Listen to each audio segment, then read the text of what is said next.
Good evening. I'd like to call to order this meeting of the City of Bloomington Plan Commission for November 10th, 2025. Let me just give a quick overview of our agenda this evening. We have, is that better? All right, thank you. Quick overview of our agenda this evening. We have several petitions that have been tabled that won't be heard tonight. Just quickly, those are SP 2422,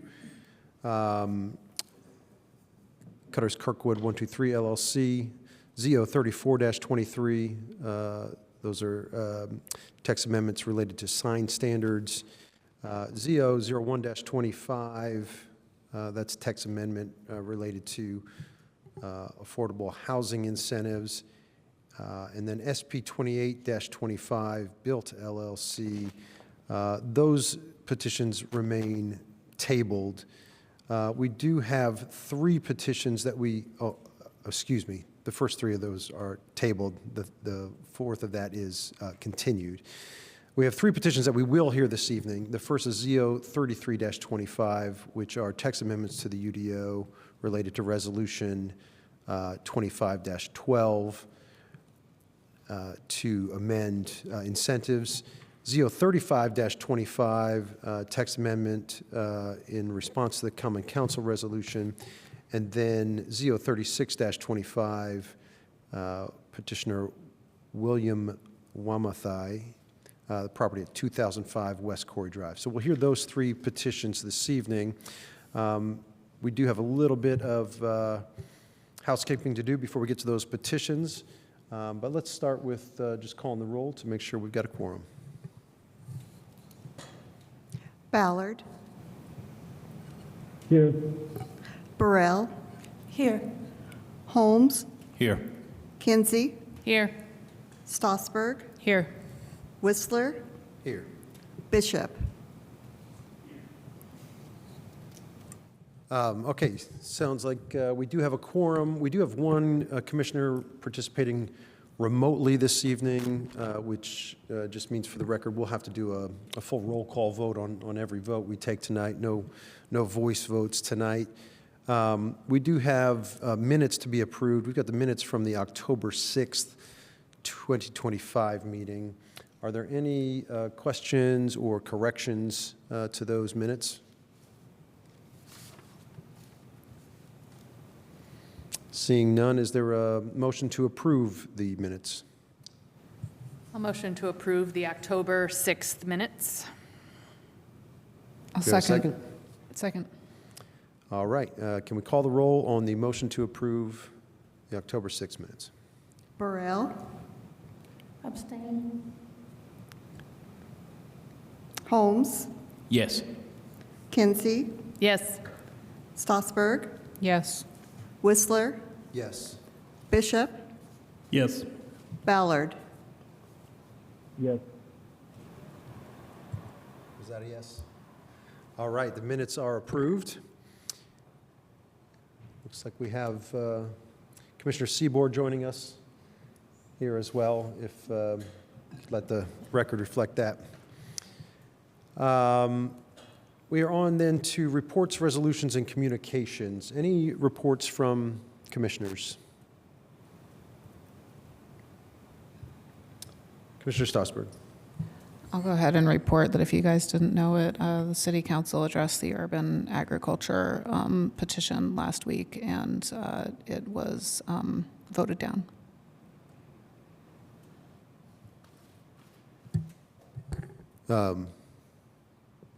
Can you're saying that the one that we forwarded to the council? The one that was forwarded to the council was defeated. The vote was 1-7, and there was one member absent.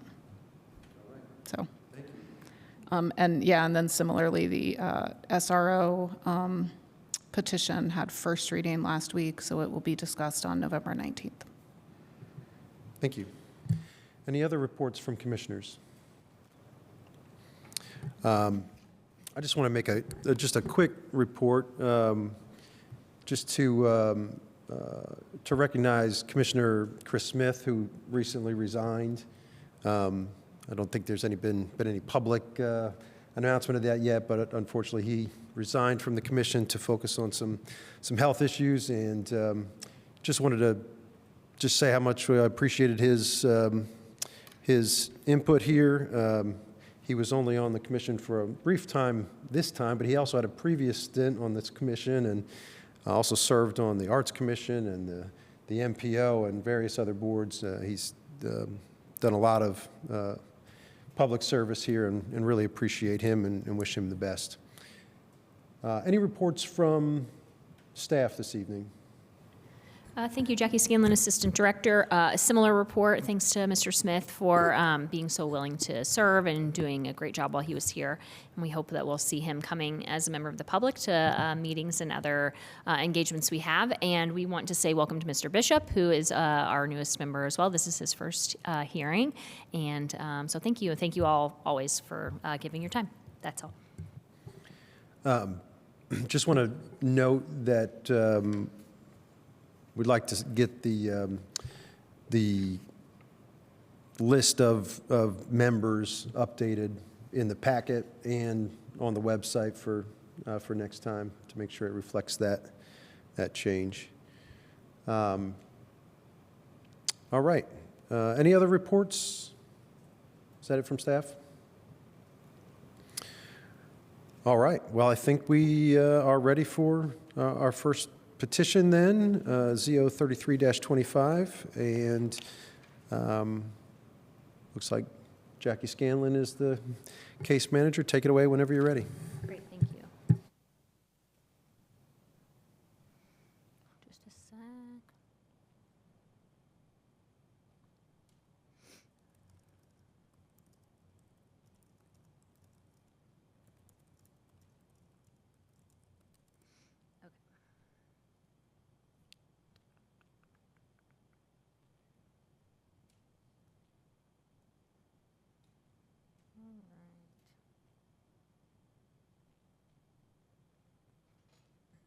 Okay.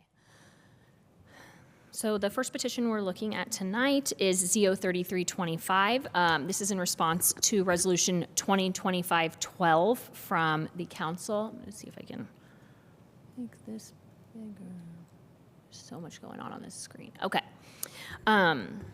So you know, Resolution 2025-12 was signed by Mayor Thompson on August 6, 2025.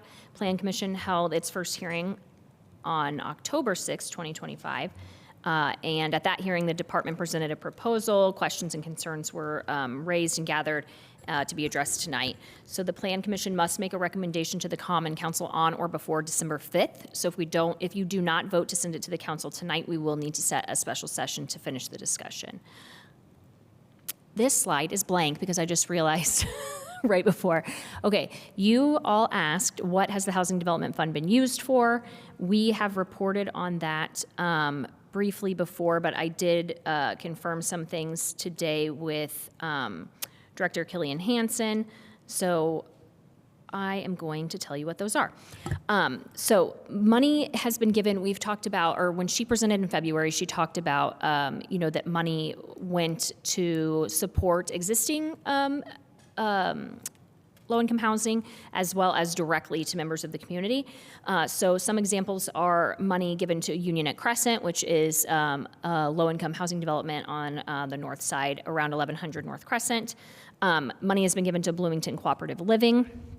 There has been a number of down payment and closing cost assistance loans given to people who are just buying homes. Money went toward went to Bloomington Housing Association for what's called a RAD project, to SIHO, which is another, that was a grant that went to help establish some more affordable housing. Habitat for Humanity, a different Bloomington Cooperative Living project. And some has also been given to Middleway House. More recently this year, some was given to a group called Caritas, and they're developing affordable housing on the west end of Kirkwood that I believe you all saw.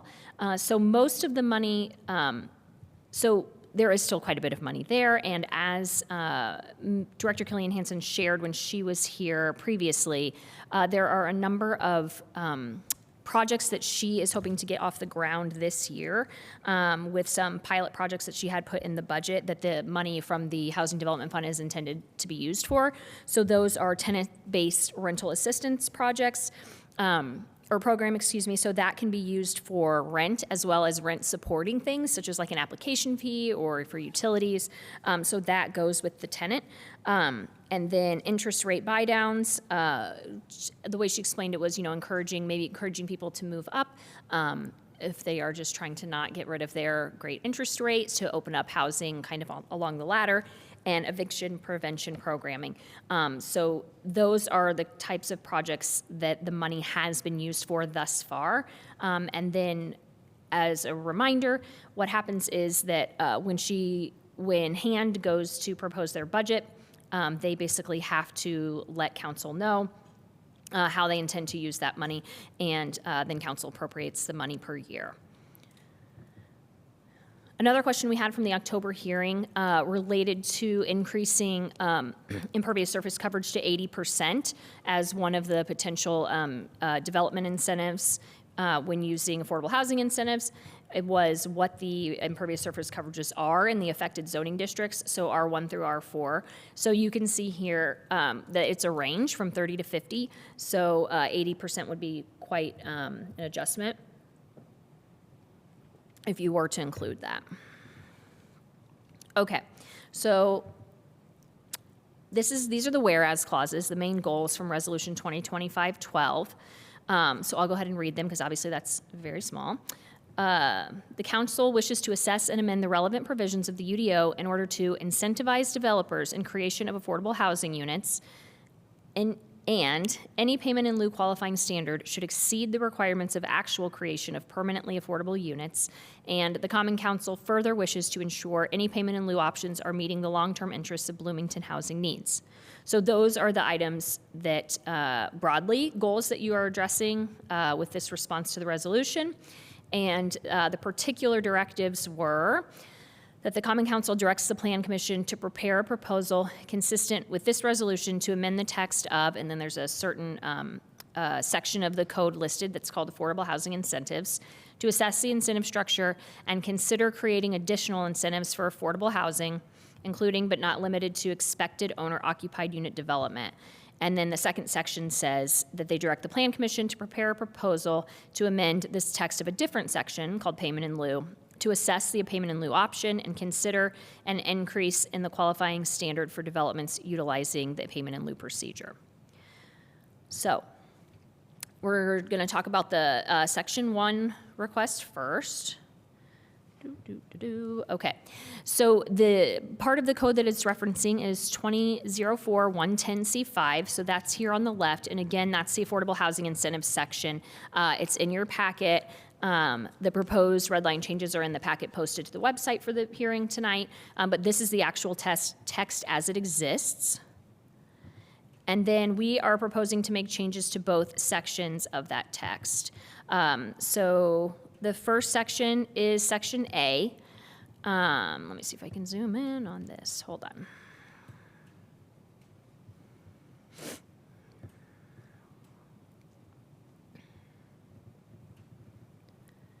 Okay, so in order to meet the goals of this particular directive, which are to assess the incentive structure and consider creating additional incentives for affordable housing, including but not limited to expected owner occupancy. We took some direction from the hearing last month and moved the reference to owner occupancy into the preamble for this section. So basically, if you are developing single-family detached and duplex residential lots in the R1 through the R4 that are also intended for owner occupancy. And if you meet the affordable housing criteria listed above, then you can have these incentives listed here, which are now 1 through 6. And so we also added number 5, the maximum impervious surface coverage may be increased to 80%, which is what I was referencing earlier. So that is how we are proposing to address A. of the first part of the directive from the resolution. So the idea being that you can use these reduced bulk standards, bulk requirements, if you are intending your project to be owner occupied. We have talked about here a little bit, and we can flesh it out to more tonight, or it could be something you could leave for the council. But what does that mean, intended for owner occupancy? How do we guarantee that we cannot require them to do that? And what document would we accept that they are intending to have those units be owner occupied? But if they are, then they can have reduced standards for lot size, lot area, and lot width, as well as setbacks, as well as impervious surface coverage to fit more, basically, lots and units on the same size parcel. So that's changing section A there, and now we're looking at section B.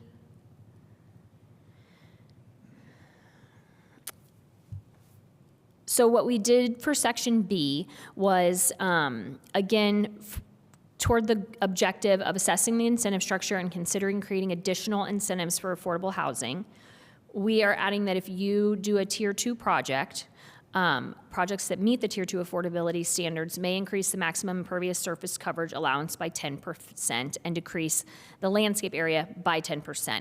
So that is slightly more coverage in some of our mixed-use districts. Obviously, in the downtown, there is quite a bit of, in some areas, 100% impervious, so this would likely be more in the mixed-use corridor district. Okay, so for the second part of the resolution, the council is asking Plan Commission to assess the payment in lieu option and consider an increase in the qualifying standard for developments utilizing a payment in lieu procedure. So this is just the regular text for payment in lieu. And what we proposed last month was that you could do payment in lieu if your petition contained more than 50 or more dwelling units. We heard some feedback from hand staff at that hearing, wondering if that number could be lower, and it was also discussed among the plan commissioners that potentially 30 might be a better number because of some of the previous projects we have done. While we have done projects with less than that, we are proposing this as a direct response to the directive to increase the qualifying standard. So we felt like putting kind of a floor on who can use the payment in lieu was responding to that. So this kind of gets to, Plan Commission will have to decide if you think that putting something like this in is actually meeting the larger goals of the resolution for affordable housing in general. So one of the things that goes along with this is that the actual calculation for how to decide what a payment in lieu contribution is lives in the administrative manual. It doesn't live in the UDO.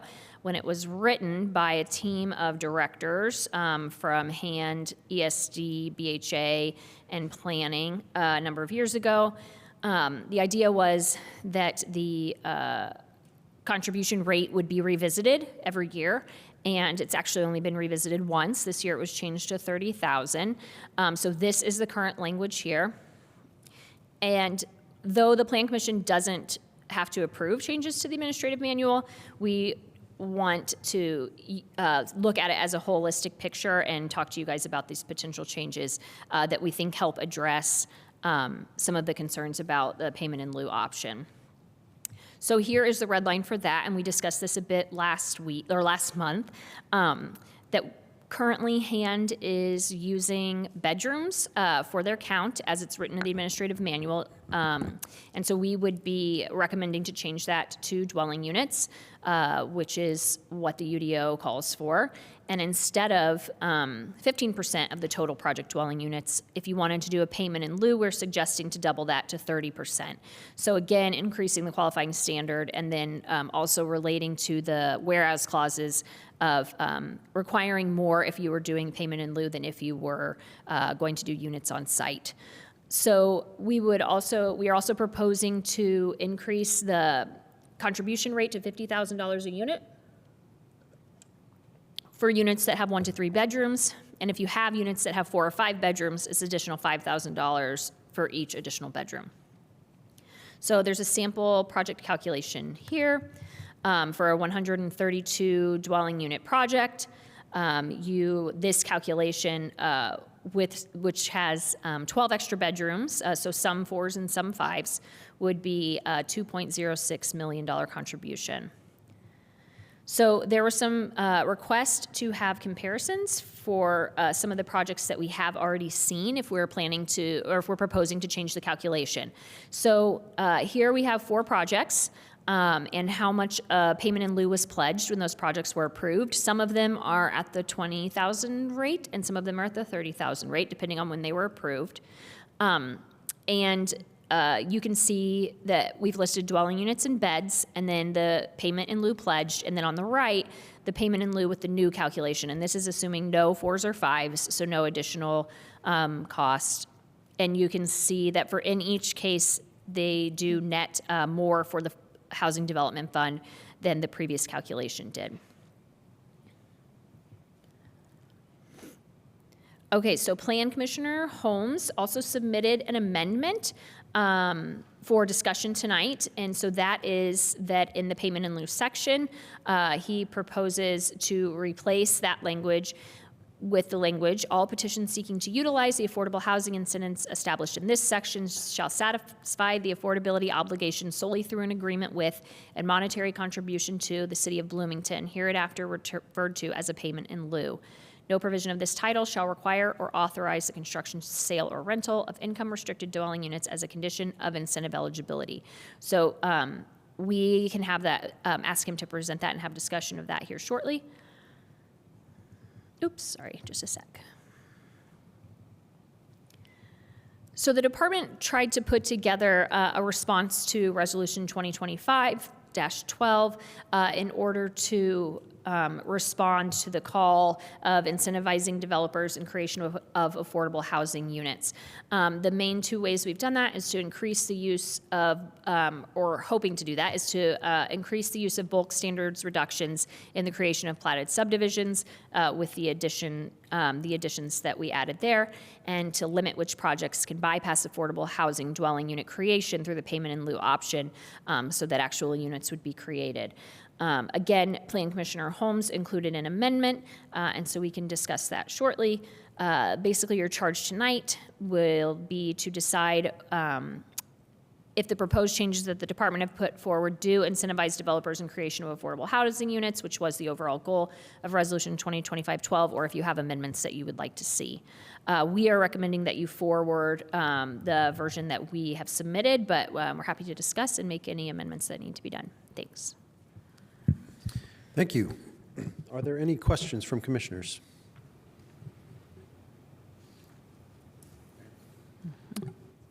Go ahead. The payment in lieu amount was changed, did you say it was changed last year to $30,000? $30,000 was changed this calendar year. This calendar year, Yes. it was just changed, and it was, I think, it was at $20,000 before? Correct. Okay, okay. And then another, so thank you for that. Another question I had, you mentioned that the Plan Commission doesn't have to approve changes to the administrative manual. Is that right? Yes, that's Or the correct. handbook or whatever it was, sorry if I got that wrong. How does it get changed then? If we're here sort of as an advisory role, I guess, on that, how does it get changed then? Yes, so staff can change it. In theory, it's mostly processes and how, I mean, that's the idea, is that it's processes and more technical calculations so that they don't have to live in the UDO in case they need to change over time just from the realities of development. And so the calculation for this particular topic was put there so that staff could update it every year without having the need to go all the way through council, and we would still update them and update you. And if there were concerns, of course, we would take those into account.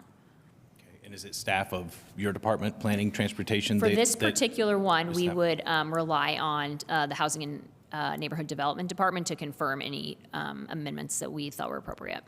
Okay, okay. Thank you. Other questions? I'd like to know where did the $50,000 figure come from? If the goal is that any of these affordable payments in lieu of should be to bring, exceed the amount to bring on permanent affordable housing, is $50,000 sufficient for that? Are we talking single-family homes? Be great to know a little bit more behind the scenes on that. Sure, it's a good question. We came to 50,000 kind of based on the fact that it was 20,000 initially, and so that was about 3 years ago, and that it would be should have probably been increased incrementally over that time. So 10,000 a year, getting you to 50,000.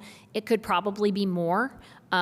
We have heard from some in the development community that it's quite low, and we can tell you that when we meet with developers, they don't balk at the amounts we give them, and they pay them and move on with their lives. So there may be more work to be done to find a better amount there. And again, you guys wouldn't necessarily, you're not approving that tonight, so we can still do that and bring that forward to you no matter what happens tonight.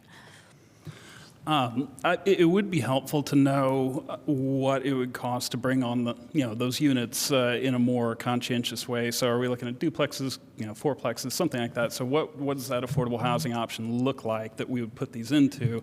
But also, is it, can we peg the amount that increases to both inflation and just the cost of building, maybe on an annual basis, because the cost of those building supplies will continue to increase. Eats away at what that 50,000 or whatever the amount turns out to be is. Plus, then you've got builder costs and things like that, which also vary depending on time of year, labor shortages, things like that. Sure. Yes, we can work on that with the hand staff and get you guys some more kind of detailed information about that. That's it. Any other questions? Commissioner Stossberg. Thank you. So in terms of kind of following on that same line of questioning about the administrative manual numbers, who actually created those numbers? Were they created with the hand department? Is the hand department on board with what is presented to us here? And I don't know. The proposed version? Yeah, the proposed. Yeah, so I, before last month, worked with Director Killian Hansen and took suggestions from them and put it together for that. So for example, the additional costs for having more than 3 bedrooms was something that came out of that collaboration and was added for that reason. Yeah, we worked with that staff. Okay, great. I guess I have a similar question to you in terms of that 30% of the total project versus 15% of the total project. So in our tier eligibility, we cite 15%, and then in the administrative manual, it doubles that, right? Which I appreciate, love that. But is that something that we should consider putting into the UDO in terms of because that is part of what I was kind of intending with the resolution in terms of a higher threshold to, if you want to pay in lieu, then you would have to pay for more than what you would have to provide if you were actually providing affordable housing. Does that make sense? So I guess I'm wondering if because it makes sense for the actual payment itself to be in an administrative manual allowing for the department to make those changes, but is it worth putting some kind of more strict guideline, or is it possible to put some kind of more strict percentage guideline into So the potentially, UDO? yeah, so hold on, let me share something quickly.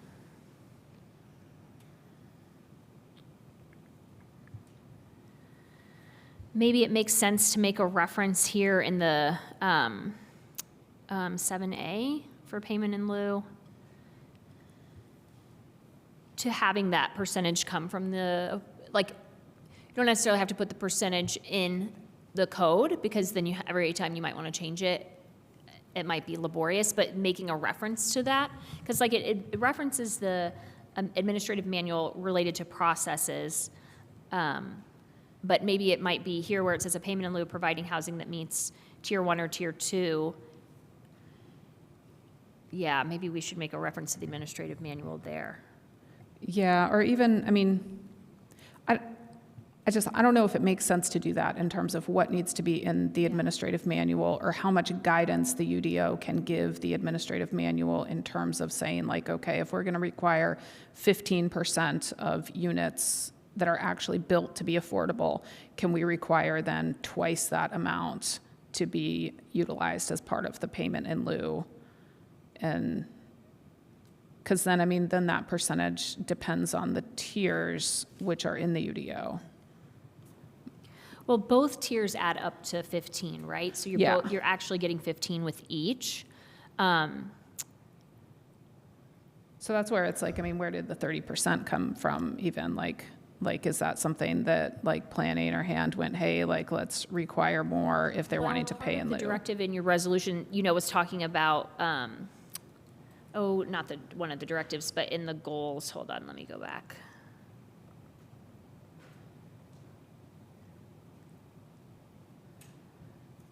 Any payment in lieu qualifying standards should exceed the requirements of actual creation of permanent affordable housing. So we were thinking, if you're doing affordable housing on site, okay, you can use 15% as your base, but if you're going to do payment in lieu, it's going to be twice that amount as an increase for the, exceeding the requirements of what you would be doing on site. Which I love. I guess I'm just wondering if that should go in the UDO versus in the No, I administrative understand what you're saying. manual. I think it's possible we maybe should make mention of it in that A of 7A. Right. So let me look. Hold on. Any other questions? Mr. Kinsey. Thank you for adding the owner occupancy in the preamble there. And I wonder, though, you still seem to suggest that there was some outstanding question about how it would be enforced. And I remember last time our conversation included some discussion about a zoning commitment. Were you able to explore that? I think that we could take a zoning commitment. I wasn't sure if I went back and watched the meeting and wasn't sure if that was the direction that you all wanted to go. If it is, I do think we could make reference to it in this section. Hold on, let me see, sorry. That are also intended for owner occupancy. I think we could make reference to it, but I'm not sure. I guess I need to see where. And Adina, are you online? I think she's here. That might be something I want to check with her. I'm pretty sure that we can because it's. Sorry. Oh, no, you're fine, sorry. So the question is for using these incentives, if one of the kind of stipulations is that it's intended for owner occupancy, and so then you're getting additional incentives because of that, could we require that they record a zoning commitment to that effect since it's like an opt-in program? My instinct is that since it's an opt-in program, that you could have a zoning commitment as part of that. But I would need to double check this with the rest of legal. Sure, okay, thank you. But I guess, I like the idea of that because it strengthens the commitment. Yeah. But if it doesn't need to be included in here, let's not mess around with it. But I guess I just want to make sure that we are enacting what we believe we're actually. From a process standpoint, and Director Hiddle can correct me if I'm wrong, I think we could say, when working with someone on one of these petitions, okay, we need you to put that in writing, and then it could be a condition of approval like that. We're recording that as a zoning commitment, as opposed to them just saying, we are intending to do that.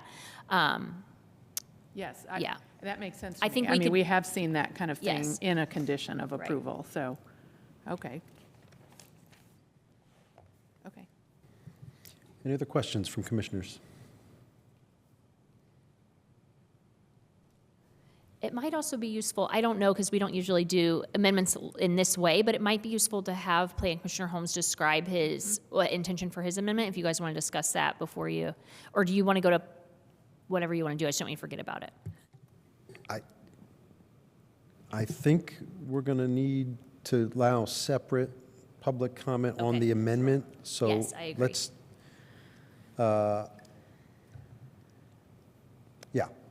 let's, let's do the amendment first. That way, when we go to public comment on the full petition, people will know the form of what they're, yeah. So why don't you go ahead and introduce your amendment? Okay, thank you.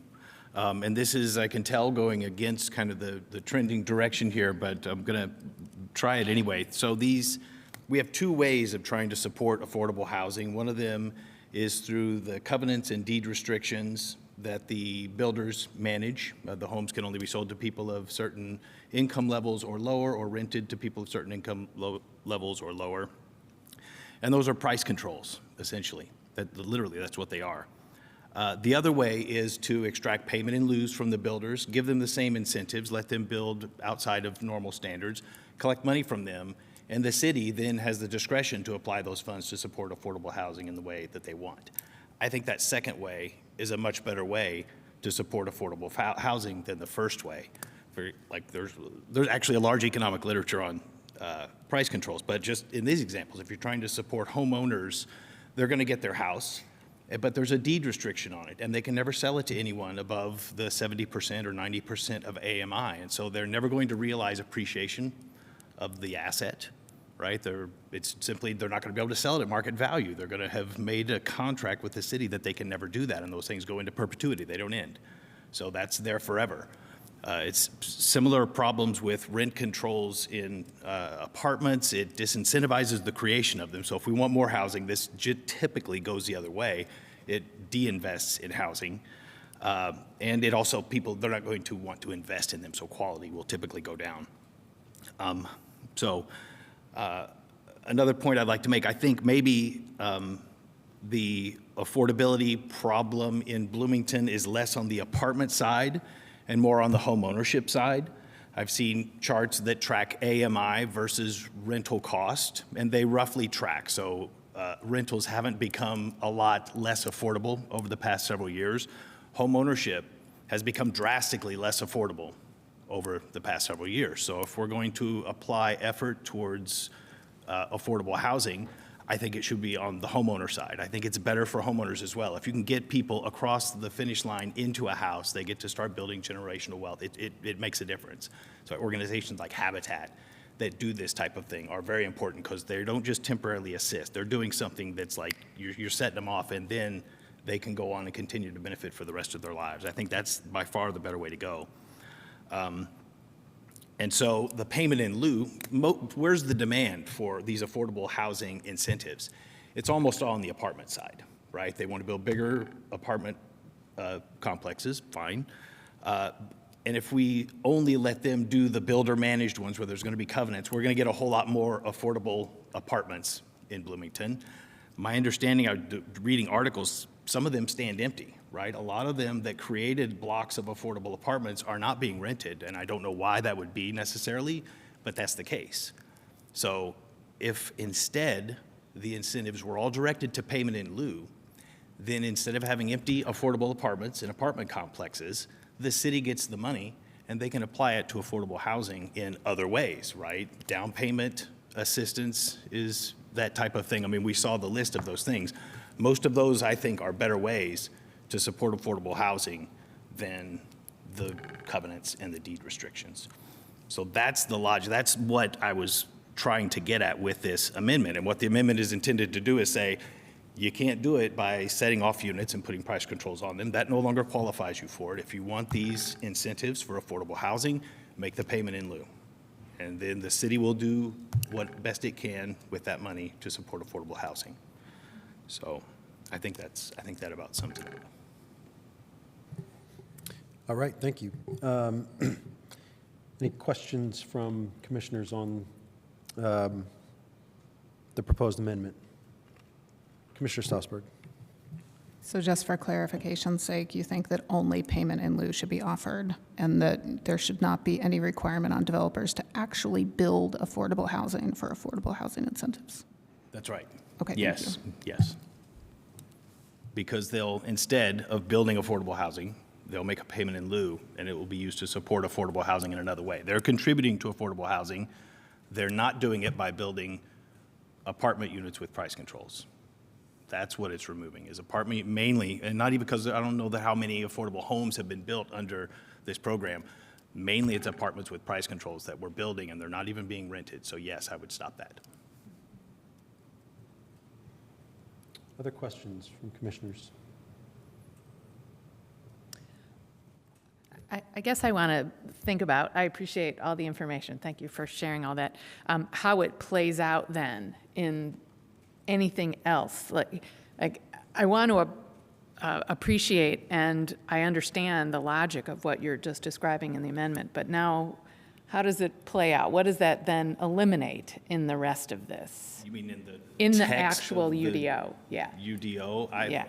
Good question. I think there are going to be lots of places that would become moot or things that could just be, held in reserve from it. I started looking at that, and honestly, I'm not the person to do that, but I did, include along with modifications, cross-references, things that necessarily have to change in order for consistency. Yeah, I think we would. We'd basically probably just rewrite the tier sections slightly to indicate, like maybe we would then have 2 tiers of contribution to get you to the different number of floors. Like, how right now tier 1 is 15% at a higher AMI and tier 2 includes lower AMI. Maybe tier 1 is a certain payment in lieu and tier 2 is a slightly higher payment in lieu because you're getting more floors. We could do that. We could scrap the tiers and just do a percentage per project. I would say I follow Plan Commissioner Holmes's logic as well. And I do think what we heard from hand staff in February was they would prefer to have money to be able to program that money to where it needs to go as opposed to monitoring units at various locations, especially for our larger projects. One concern about completely scrapping it that I would have would be those projects that are like Habitat for Humanity or other places that can use like the reduced bulk standards and automatically qualify because obviously they're 100%. Where we wouldn't want them to be giving us money to have reduced bulk standards. We would want them to be able to have reduced bulk standards because they are affordable housing developers. So that would kind of be, separate detached dwelling rules and multifamily, which we kind of already have. Mostly we see multifamily, right? The tiers are really more applicable to multifamily. But that would be my only concern if you entirely scrapped it. And the other thing is, we have been trying to walk this line as well because the resolution really wants to make payment in lieu less attractive. So that's why I tried to say last month as well, you all have to decide if you agree with that or not. That's what they've asked you basically to propose, is to make it slightly harder to do, to encourage actual unit building. But toward the goal of getting more units altogether, do you agree that that's the way to do it? Or, do you see another way, like Plan Commissioner Holmes, of should we just be giving money to hand to program, and would that actually get us more units? I do also, want to say Director Killian Hansen is here. I'm sure she would love to speak on all of this if you would like to hear. I didn't realize she was there during staff report. Or if you'd like to have her speak during public comment, either's fine, but I just wanted to indicate I think she does have some input. Thanks. Thank you. Can you comment, Jackie, just on sort of just the text of this?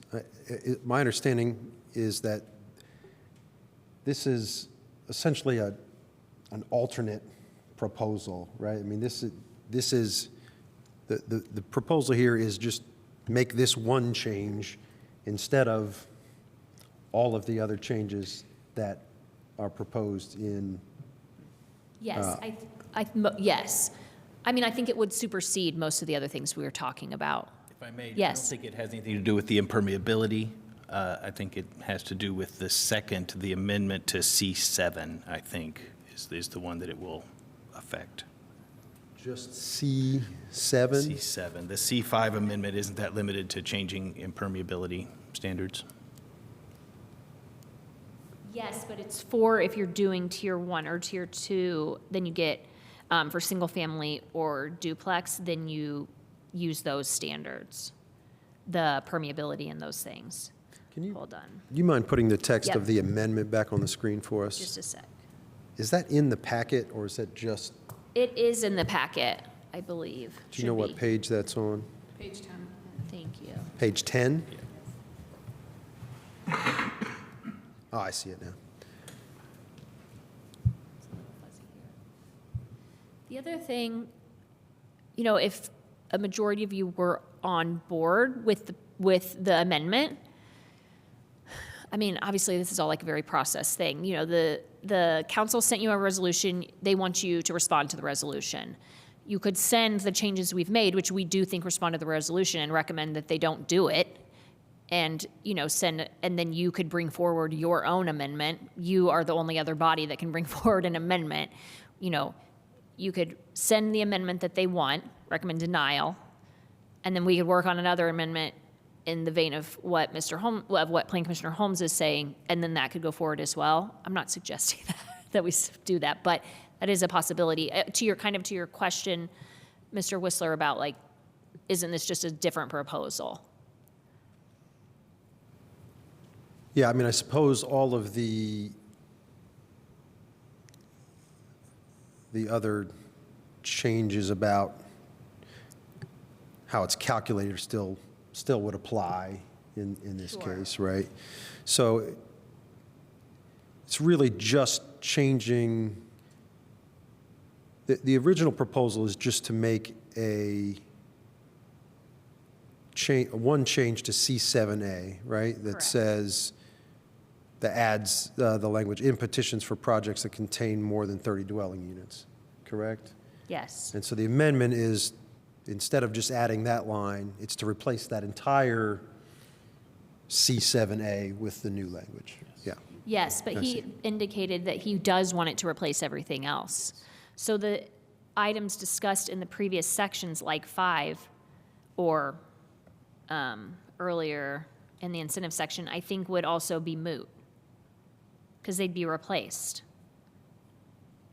Like, no one would be doing 15% at 120 or 90 or whatever, because everyone has to just pay. So all of that would have to come out. So then figuring out what you're getting, what the incentive is for your contribution, also has to change, because they're based on the tiers, which are the AMI percentage breakdowns. Yeah. I know this isn't a question, but I'm a little bit nervous about adopting an amendment that doesn't contain all those specific references, and making changes to the code that we're not really reviewing the specifics of. Has legal taken a look at this amendment? Do they have any concerns about allowing those other changes just to be made at the staff level if we were to adopt this amendment? Sure. And Adina, or Ms. Casamanian, are you online and able to answer that? Yes, and Adina here.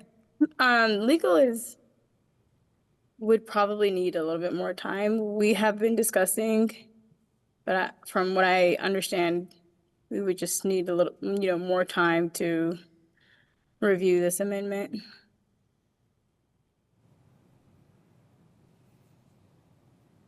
Okay, thank you.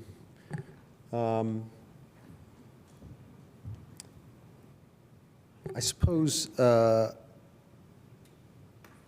would you like to go ahead, I don't know that you've made a formal motion to introduce this amendment. You kind of explained the amendment. Would you like to go ahead and make a motion, and then we'll Okay. see if there's a second for it?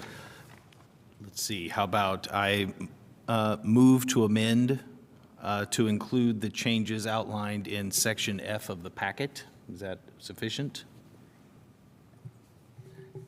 Is that sufficient to identify it by which section of the packet it came Yeah, in? I Or do think I that's need to, fine. I can read it out loud if I... Yeah, I don't think you need to read the entire text of it. I think that's okay. sufficient. Okay, so the motion is to introduce the amendment to section C7 and related areas as is outlined on page 10 of the packet. Is there a second for that motion? I'll second. Okay. Any other, now that we've got that on the floor, are there any other questions from commissioners about the amendment and what it's trying to achieve here? question, but it's just a point worth raising that deed restrictions are generally onerous to homeowners, especially when they go to get financing. So not having deed restrictions on properties going forward makes it significantly easier for people to transact those homes at a future point. Thank you. All right, we were going to go now to public comment on the amendment itself. So I know many of you are maybe here to talk about the petition generally. At this point, we're just going to hear comment on the proposed amendment to Section C7A. So if you'd like to make comment on that amendment, please step up to the podium, state your name for the record, and you'll have up to 5 minutes to speak. If you're joining us online and you'd like to make comment on the amendment, just click the react button and click the raise hand option, or send a chat message to Jackie Scanlon, and we will recognize you when it's your turn to speak. Good evening, Chairman Wheeler. This is Christopher MG from the Greater Bloomington Chamber of Commerce. First, want to say I want to echo the sentiments on Commissioner Smith. I was a big fan of his on here, and the fact that he's replaced by Stephen Bishop, the Bish, I think is a great testament to the quality of volunteers we do have in the community. I wasn't familiar with this amendment coming in today, but I thought it was a very interesting one. The Chamber doesn't have an opinion on something like this, but I do want to say, just from the meetings I've been to and Ms. Killian Hansen's presentations on the Housing Development Fund, I've been impressed with the way it's used and the lack of administrative costs in it that some of the compliance comes with when you have the units that are affordable. And specifically, it didn't seem to work on larger multifamily units. It's when there's a developer who then sells it, it just becomes part of the package that they don't care if those specific units are rented. I'm not sure if this particular amendment is ready yet, but it's something that I think should be really discussed and talked about, because we do have to look at some of the administrative costs that go into getting some of the results we want. What is that going to take? And if we can keep, if it's developer who is doing the renting, we've seen some successes, but any of those larger ones, it just doesn't seem like this has been what we wanted when we first put this together. So I appreciate your time tonight, and I would love to hear some of the comments from Ms. Killian Hansen as well on this, and further debate from the commission. Thank you. Thank you. Any other public comment on the amendment?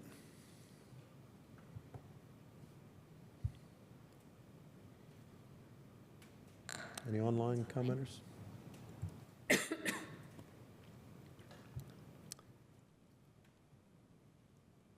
All right, last call for public comment on the amendment.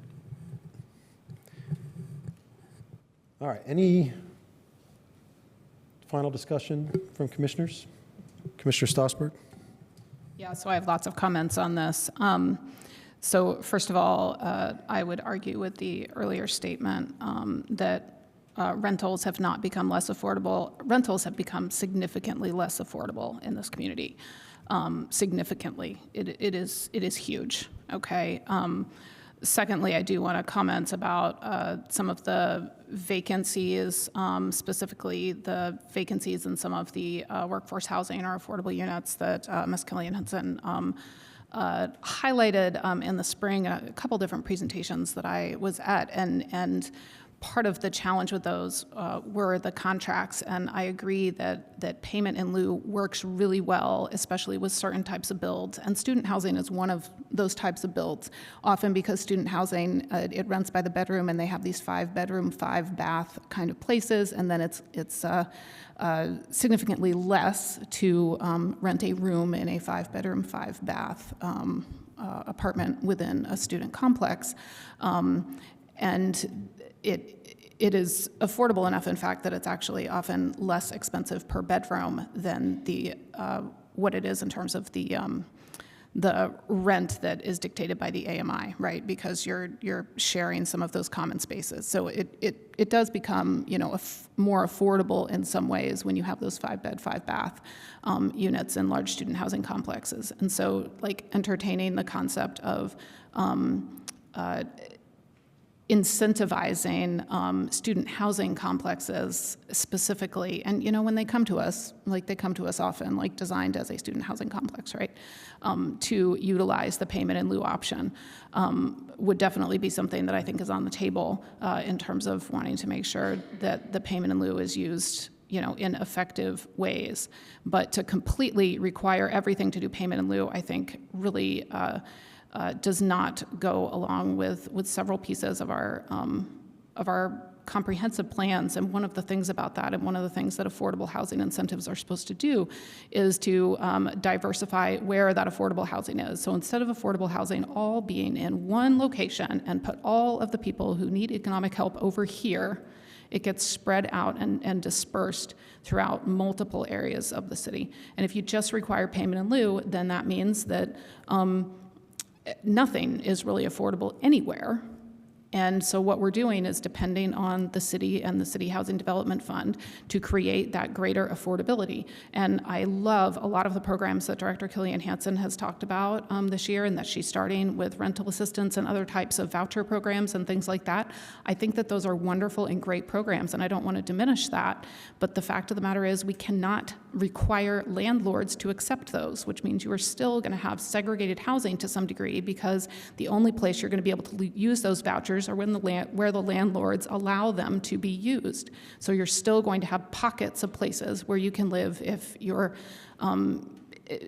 need that economically, and then you're going to have, it's just going to become greater separation. So that's, I guess, I think that this idea is generally contrary to lots of pieces of what Bloomington is about. Then lastly, as the council representative, in conversations with my council colleagues around payment in lieu over the last 2 years, really, there is far more sentiment on council to completely eliminate the payment in lieu option and require every developer to actually build affordable units than there is to do this option. I would be shocked if this ended up approved through council. And so I think that that is a consideration that plan commissioners should use, especially since this is an amendment on a petition that is in response to a council resolution. And as Ms. Scanlon said, part of that council resolution did indicate making it harder to do and to use payment in lieu, not easier, certainly not requiring that everybody use it. And then there was one other thing that I wanted to say in here, and I'm not sure where it is in my notes anymore, so I will call that my comment. Thank you. Thank you. Other comments? Commissioner Kinsey?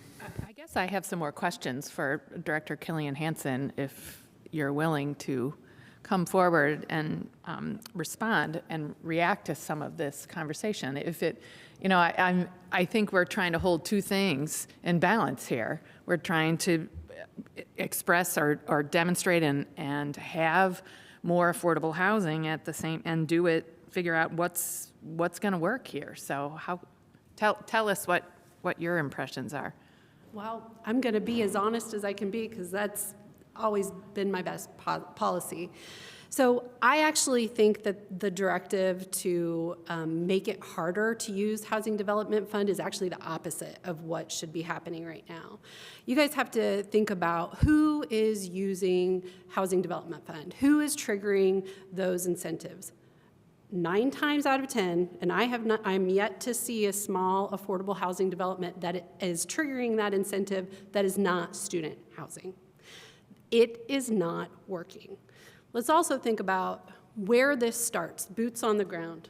Developer starts talking about a project. Oh, I can get more units if I trigger this affordable or this incentive, and they are just excited to get their project off the ground. They do not stay with the project long-term to make sure that it's in compliance. We have massive compliance issues that are just creating a lot of headaches in my department, to be honest with you. So they make these agreements, they create these zoning commitments, which have been written terribly. Basically, to use these incentives, they can go up to 120% of the area median income. That is not affordable. And so you saw me earlier this year come and talk about the need to really reduce those AMIs for if we are going to have any actual units on site. Unfortunately, the vast majority of the zoning commitments that have been written have language like up to 120% AMI. So it doesn't really get you anywhere below where it needs to be truly affordable.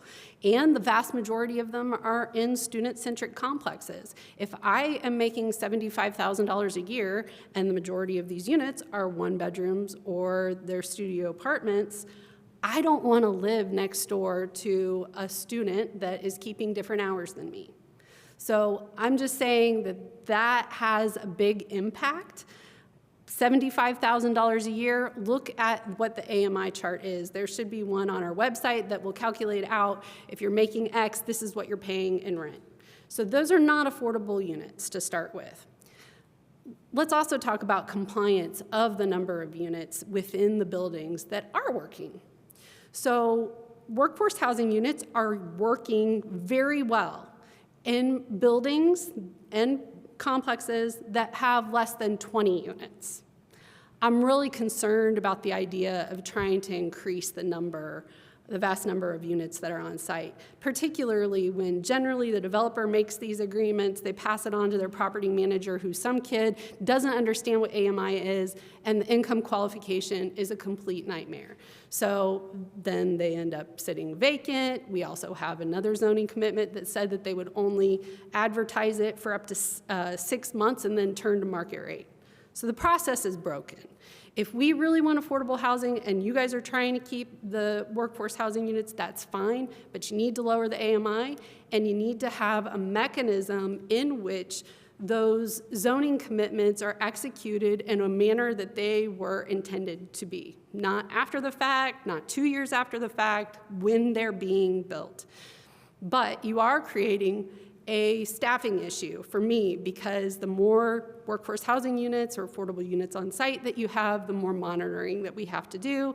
And let me tell you, it's not just as simple as them turning in a report. A lot of times there's back and forth because they don't understand what they've inherited. And sometimes after they're built, ownership changes as well. So it is quite onerous, to be honest with you. Happy to answer some other questions. I know I had some other comments too.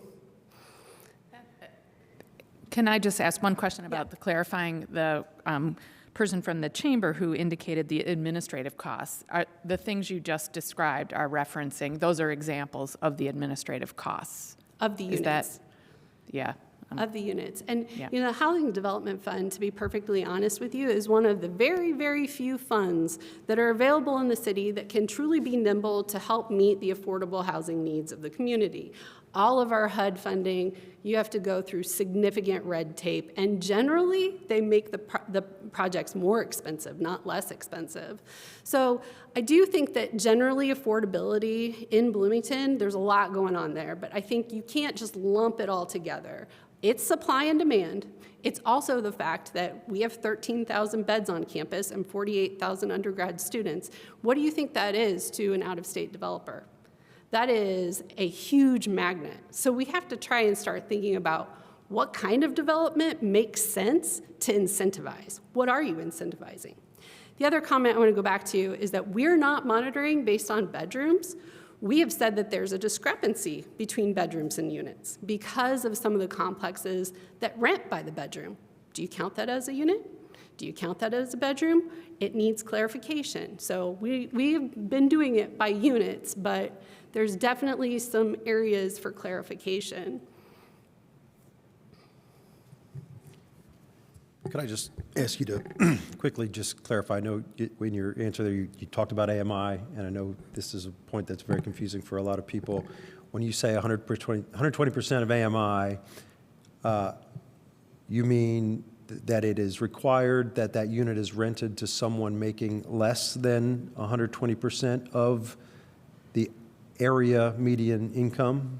The Housing Development Fund guidelines say that it should be utilized for somebody up to 120% of the area median income. However, the zoning commitments that have been executed have very vague language that say up to 120% AMI, allowing the developer to only advertise at the 120% AMI, which, by the way, last year you would have had to make $75,000, and this summer they changed it to $90,000 for a one-person household.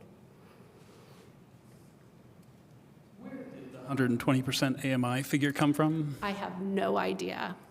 Because the Federal Home Loan Bank of Indianapolis says affordable housing is usually 80% AMI. Yes, the capital A affordable housing projects are 80% of the area median income and below, which is why we brought an amendment earlier this year to say, hey, can we please stop advertising at 120%, because this is not your demographic to fill these units.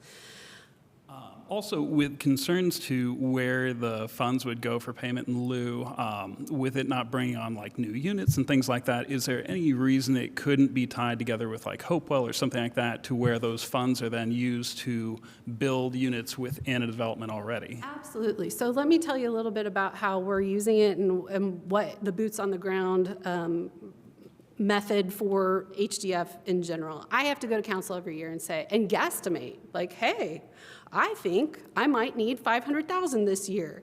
And then we talk to developers as they're having gaps, or if there's a project that we want to make sure that we're securing those affordable units, then it's a negotiation game. We may or may not use it. You don't know until you have the project. The issue right now is the things that we require builders to build really add a ton of costs. So I've had numerous conversations with numerous builders this year, and their average gap is closer to like $3 million, not $500,000 that I've requested. So almost every project that we've been in talks with need a significant larger number than what I have to give at the moment. And I don't care to go back to council and say, hey, this is a great project, this is what's going on, we really need to support this. But then you've got the timeline of, does that make sense? Real estate, time is of the essence. So it's challenging. I would love to be able to invest a whole lot more in areas like Hopewell or places that actually have affordable units that can be created. The vast majority, I don't really think that there's a lot of home ownership that has been triggered. We haven't gotten any payment in lieu from any ownership models at all. No, it's all rentals that are making those payment in lieu. The one that you guys recently approved for Clear Path, Kirkwood 123 is homeownership. That's the only one that I know of. The rest of them are all rentals. Are there any other questions? Go ahead. Thank you for being here, by the way, tonight. I know that we've had several conversations about this, and what you just said very publicly, it was something that you said privately, that one of the challenges is the contracts that have already been written. And at this point, there's nothing to do about those, right? So in terms of and so the question that I have is moving forward, and maybe this is also for the attorneys that are online, is it possible to make those contracts better such that you don't have these kinds of headaches moving forward? Well, I can tell you it's my personal mission to make sure that I don't see another zoning commitment that was created before my time, because they are just not well-written at all. They do not support our need or what the general idea was. I don't know what happened. I can just tell you that the language is vague enough that it doesn't help us on the enforcement side at all. On the subject of the actual amount for the payment in lieu, when I inherited this, the amount was $20,000. And I knew very well that it needed to be increased, except for, I think the administrative manual indicated that you can do it at the beginning of each calendar year, the hand director. So last year we did increase it. We increased it 50% from where it was. I'm a little bit scared to just throw a dart at the wall and say, this is what the number is, when we don't really have any measured response. That's why I went 50% more, okay? Another 50% more each year to see. I was trying to be methodical about it. I didn't want to just go out and double it overnight. But moving forward, we can expect that contracts are going to be written in ways that are easier for you to enforce and that are more, I'll say, transparent and readable. Hopefully, yes. I think that we internally have some things to hammer out as far as the process by which those actually get recorded, because there are agreements that cannot be found. Yeah, we have one in process right now, and we have completely turned it over to hand so they can write it however they would like, because It actually doesn't even say it needs to be a zoning commitment, so if they would prefer to do an agreement between Hand and the developer, the zoning code allows that as well. So it's completely up to them how they are written moving forward. Thank you. And I guess I just really wanted to emphasize that in terms of the problems of the past, and we're stuck with those problems of the past. And so it's from here moving forward that something different is already happening and will continue to happen so that those headaches are not replicated in more places. Correct. And I do think that, you know, if you guys did some research on the actual rental market that's out there, there's really two different markets. There's your rental or your student complexes, and then your everyday other complexes. And so we're really challenged because this bucket has not been being built. It's not what's lucrative. We make it extremely hard to navigate the process to be approved for a project. So it would be great to incentivize a different kind of development. I don't have any answers for you on how to do that, though, but. I have one more question for you. Can you just wait till you're recognized, if you would? We have another question down here, was just in front of you in line. Commissioner Burrell.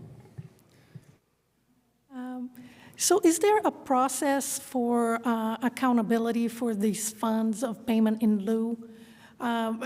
You know, I feel a little nervous when we are getting millions of dollars from different developers that, you know, of course, they just want to get their project done, so they just throw money at the city.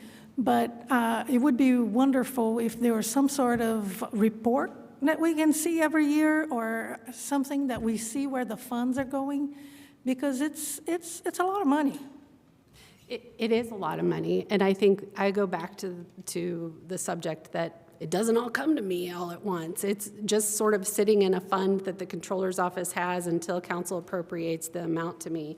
So I am more than happy to give a report quarterly, if you would like, biannually. It doesn't matter. I mean, it should be very transparent, and I do know from working with the development community that there's a lot of frustration from them because they have felt like in past years there hasn't been transparency. Where's the money? Where did it go? What projects did it go for?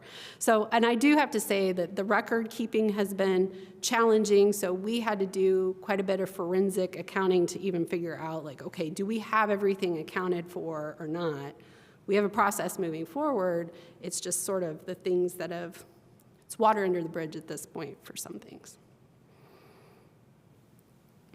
All right, Commissioner Bishop, go ahead. Do you have any data points as far as what affordable housing units would cost in Bloomington? The things that we're aspiring to build? To build themselves, like a rental unit?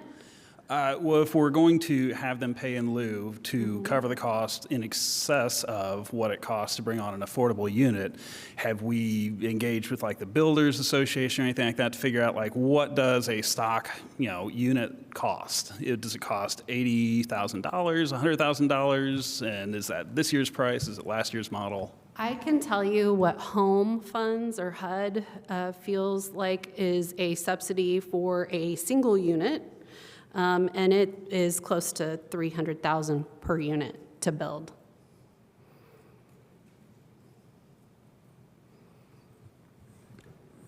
But to bring online an affordable unit, there are other ways to do it other than build from the ground up, right? If you give down payment assistance to someone of low AMI so they can get into a house and they can make payments, then you've created an affordable unit that way, right? And you that's brought sort one of, online. Yeah, and that's sort of been my point, is that we're stuck with golden handcuffs right now. People are locked in with their current interest rates. Where are they going to go? There's not a lot of places they can move to where they're paying something either equal or less than their current mortgage payment. So we're stuck. We've got a lot of our lower end units that are being occupied by someone that maybe shouldn't be there. So what we need overall is movement in our housing ladder, up and down. People move typically, every 8 years or so? We're not seeing that right now. So if we can unlock some units, that was the idea with the interest rate buy down, was that, hey, we can incentivize this homeowner that's been in a 5-bedroom unit, their kids are out of the nest, they could really use a smaller unit, unlock that for somebody else. So there just in general needs to be more movement in the housing ladder. And that, I believe, is how you also create some affordable units. Overall, though, whether it's rentals or home ownership, it's all laws of supply and demand. And we have not kept up. All right, any more questions? Thank you. Appreciate your input. Any final comments on the amendment here before we call the roll? Commissioner Stossberg. The other thing that I was going to add is that, like, over time, if you do the math, and I and some other council members have done the math before, that ultimately a permanently affordable unit is going to end up giving more to the community over time than a payment in lieu. Like, the payment in lieu number would have to be super duper high, even higher than what's proposed right now in the administrative manual, in order to kind of, make up that kind of investment. So that is the other reason why a number of my colleagues are really opposed to payment in lieu at all. As I said, I think that it can make a lot of sense in some types of housing, especially student housing, in terms of that as an option. Yeah, that's all. I appreciate Commissioner Holmes' amendment and what you're trying to incentivize here and the logic that's put into it. But I guess I fear the impression that somehow we're not supporting affordable units being built if we were to move to that very specific amendment. So I guess I don't want to express that or appear to express that. So to me, that it's not tenable in that way. I also am persuaded that I don't think the council is going to move anything forward. So, I don't want to set up a really oppositional approach right away. I'd like us to try and move forward a little bit, so I'm more inclined to try and move forward with some of the action that I think we're suggesting today.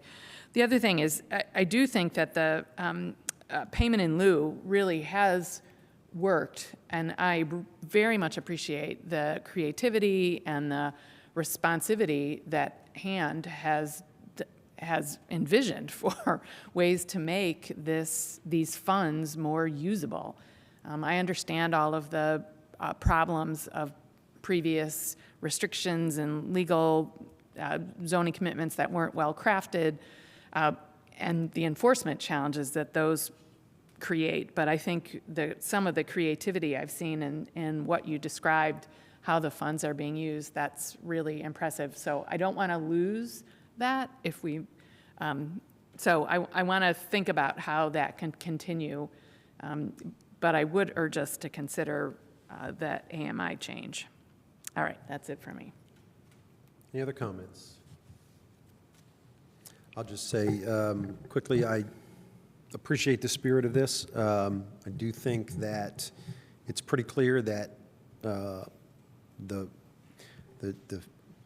trust fund is making more direct impact on affordability than some of the other things we have here, and I appreciate that, and would love to see us be able to do more of that. And I also appreciate your concerns with essentially price controls. I think that is a very valid concern.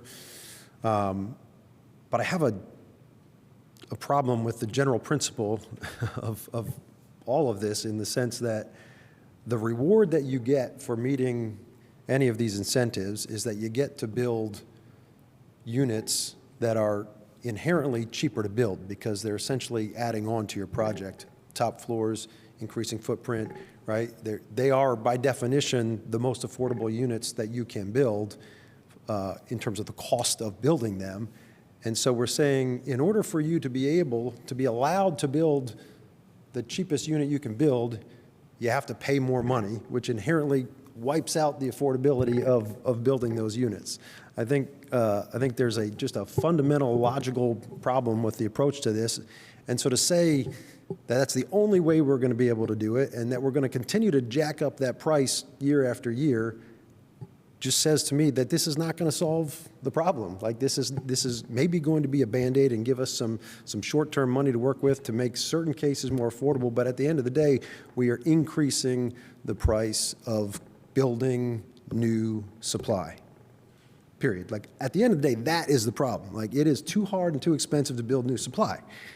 That's what we've got to solve here. And what we're doing is just making it more and more expensive and harder and more complicated. And, you have to go through this whole workbook and do, math homework just to figure out if you even want to look at building a project. And the answer here, I think, is let's just make it straightforward.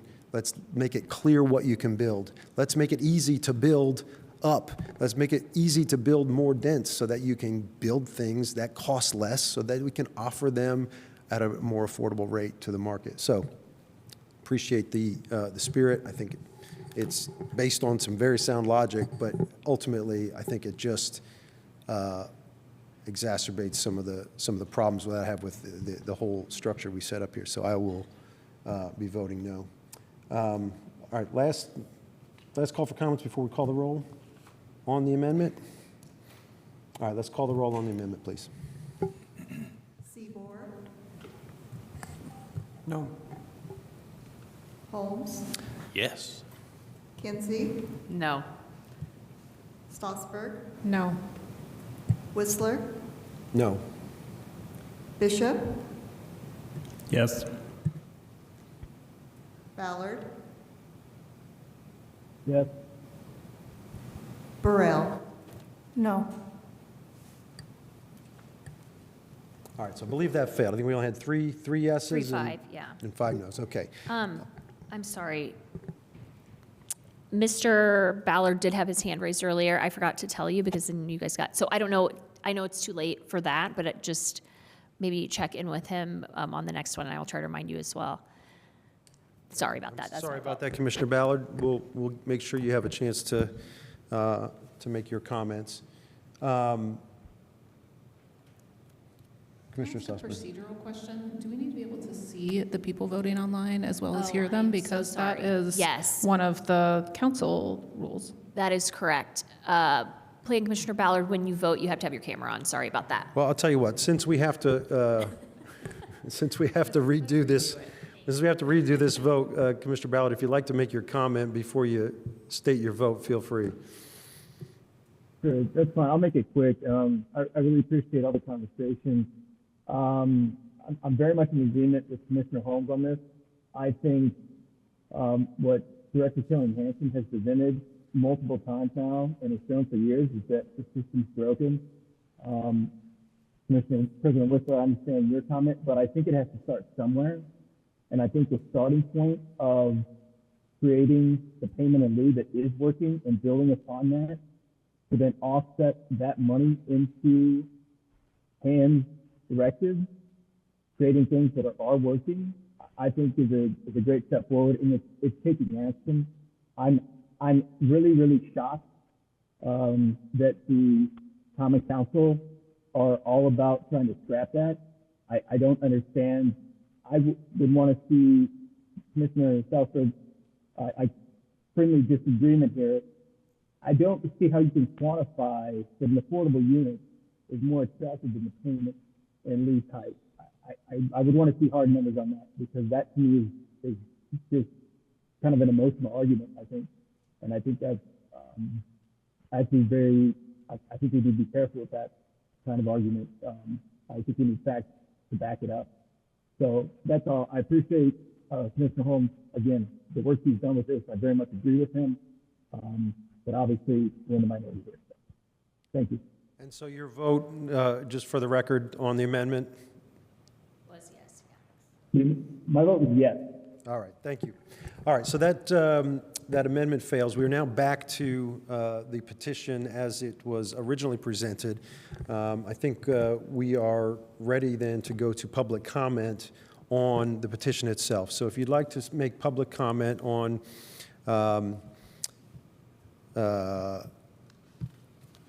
case ZO 2025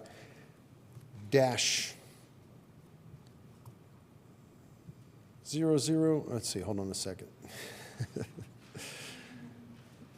ZO-33-25.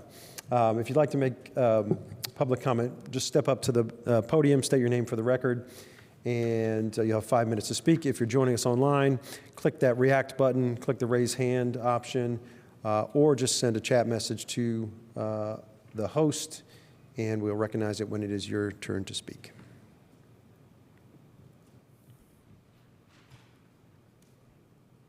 Is there any public comment on ZO-33-25? Nothing on Zoom. All right. We are then back to the commission for any final comments or for a motion. If I could, this is going to be all of the amendments that were initially proposed by staff. It's going to be one vote for all of them together. Correct. Thank you. Yep. Unless there's another, you're welcome to offer another amendment if you'd like. You have that option.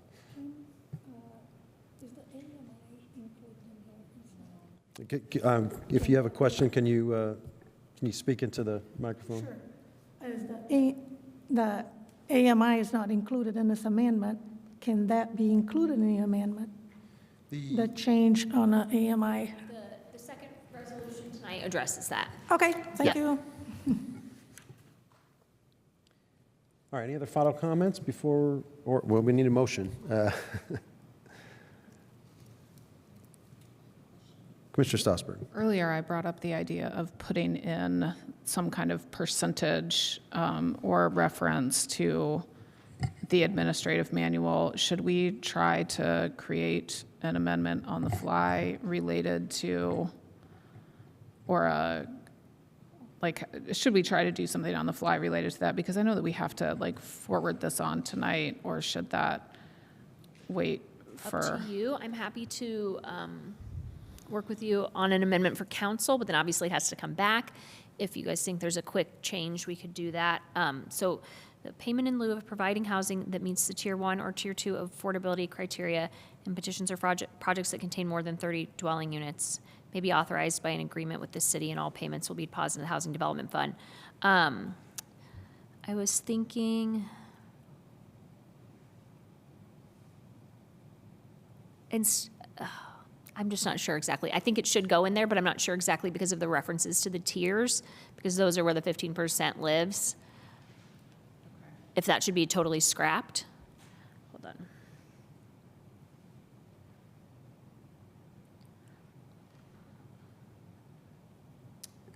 Commissioner Stossberg, could you? It sounds like that would be too difficult right now to try to wordsmith. Do you want to add a condition that it be amended? Yeah, so I think that, so we can add a condition of approval that it be amended to reference the administrative manual requirements, or Yes. is that? might I make just a suggestion that you could move approval of the petition with the condition that staff add that reference before presenting to council. Okay. Should I do that now, or do other people have anything else to say? All right. I will move that we forward petition, should I say ZO 2025-09-0013 or ZO 33-25 to Common Council with a positive recommendation on the condition that staff wordsmith to include reference to requirements within the administrative manual. Is that good? Okay, yeah, I think that's good. Okay. Second. All right, we've got a motion and a second. Is there any final comment before we call the roll on the motion? All right, please call the roll. Holmes, No. Kinsey, Yes. Strasburg, Yes. Whistler, No. Bishop, No. Ballard, Ballard left, so he is off of the Zoom. Burrell, No. Seaboard, Yes. So the motion fails, That 3-4. motion fails, yes. So I think we'll need another motion. Another motion could be that we forward with a negative recommendation, or that we forward with no recommendation, or that we continue to another hearing. I move we forward with a negative recommendation.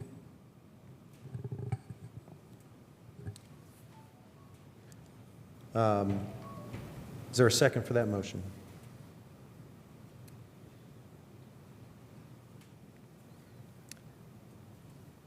Was, just for information, was it 4 on that last motion? 3 yeses and 4 nos. 3 yes and 4 no's? Yep, and you need 5 to. And we only make a have decision. 7 voting members now? We lost Correct. Commissioner Ballard? So we're going to need 5 out of 7 commissioners to take any action. Correct.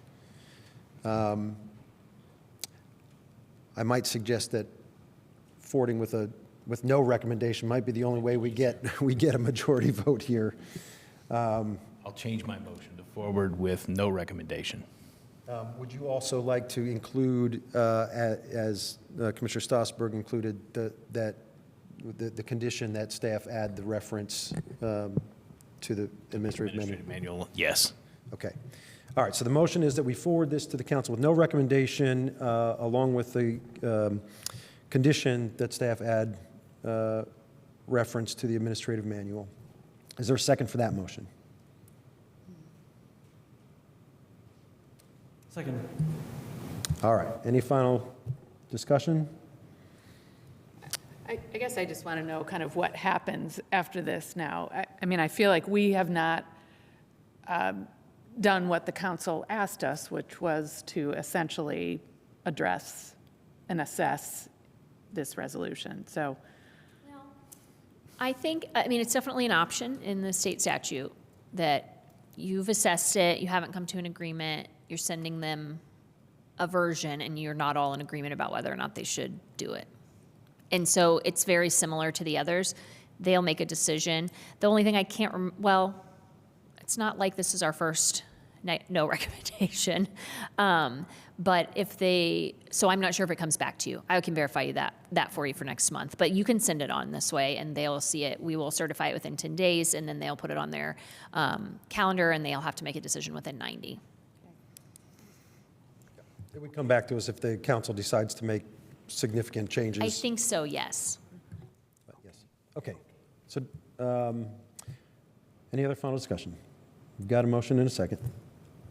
All right, let's call the roll on the motion to forward with no recommendation. Kinsey, yes. Strasburg,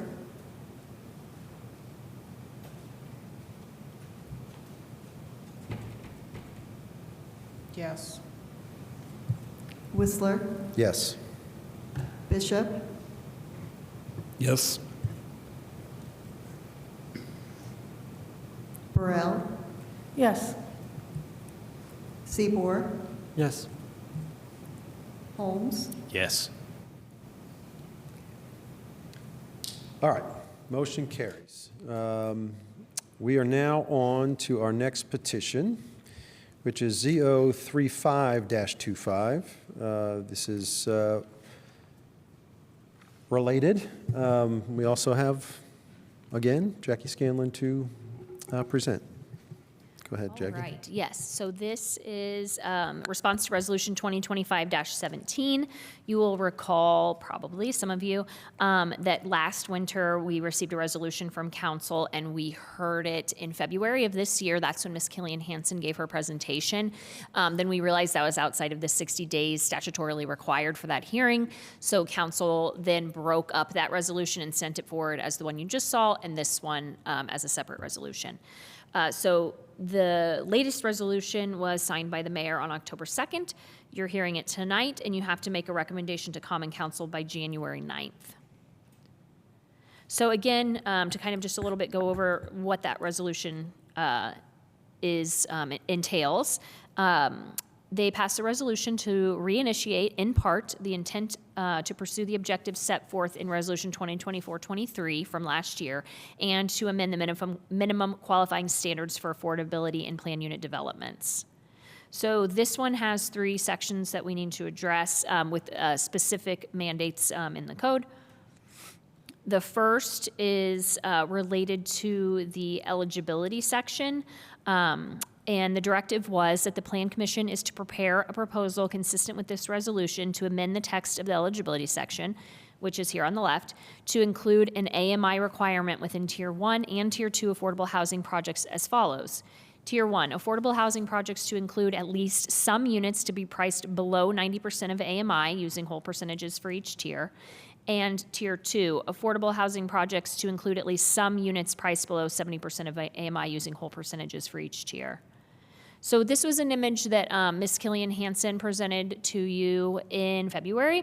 I don't know if I can zoom in on it. Maybe I can. And as she has before, talking about the percentages in the existing zoning commitments, and that the code was written for 120%. Just for those people who don't know or weren't involved initially, the code was not written for affordable housing. It was written for workforce housing. The idea under the administration at that time was that there are a number of federal and other resources for what is defined as affordable housing, and so the UDO is supposed to be a gap for workforce housing, so that's why it was up to 120. The new administration, I would say, is getting away from that, and so this chart here indicates, you can see that 90 and 70 is the second circle there on the bottom, is much more in line with our actual wage distribution here. Because that is local data used there. So what we have proposed to the Plan Commission is that for Tier 1, you change 120 to 90, so requiring that all of the 15% in a Tier 1 project have to earn less than 90% of HUD AMI for the county, and that in Tier 2, that percentage is split between 90 and 70. You've heard a number of times other city staff saying they don't like the 7.5, and can we change it to 16 and 8? You can if you'd like. The UDO is very explicit that those numbers just get rounded up after you do the math. So once that number of units is established, you don't have to keep going back to that. So 7.5 times your number of units. If it's 12.1, you're doing 13 units. So we are not proposing to change that because it's very clear. But we can if people want that to be different. So that's the first section. The second, hold on, I'm going crazy here. Just a sec. Okay, the second directive is to adjust the minimum qualifying standards for affordability applicable to plan unit developments, requiring that such developments meet or exceed the Tier 1 affordability standard. So the qualifying standards here you can see listed. There are 7 with some having sub-standards there. Those are if you are requesting to rezone to a plan unit development. And number 3 is related to if you are doing residential dwelling units, a minimum of 15% of those dwelling units must be permanently income limited through a deed restriction, earning less than 120. So we have proposed to change that to say, where residential dwelling units are proposed, the total dwelling units proposed must include, at a minimum, the percentage of permanently income-limited units required in, and then we reference the Tier 1 section at the AMI percentages listed in that section. So that if in the future the council wants to change the Tier 1, then this will just automatically change and this won't have to come back as a separate amendment. So again, meeting the Tier 1 standard and then indicating that that is a minimum. So you can kind of see it a little bigger there. Probably still can't read it. Okay, so then under Section 4, propose any additional amendments necessary to align other sections of the UDO with the changes described in the previous sections. One thing, so when I was thinking about that, I thought, oh, I bet the percentage is in the definition of workforce housing, and it is. So 120% is there in the percentage. But then I realized, you know, when this was first written with the consultants in 2019, it was intended to be workforce housing, but in all of the sections, they started calling it affordable housing. So workforce housing doesn't actually appear in the code at all. It only appears here in the definition. So we are proposing to just strike it. That will probably be helpful as well for ongoing conversation about affordable versus workforce.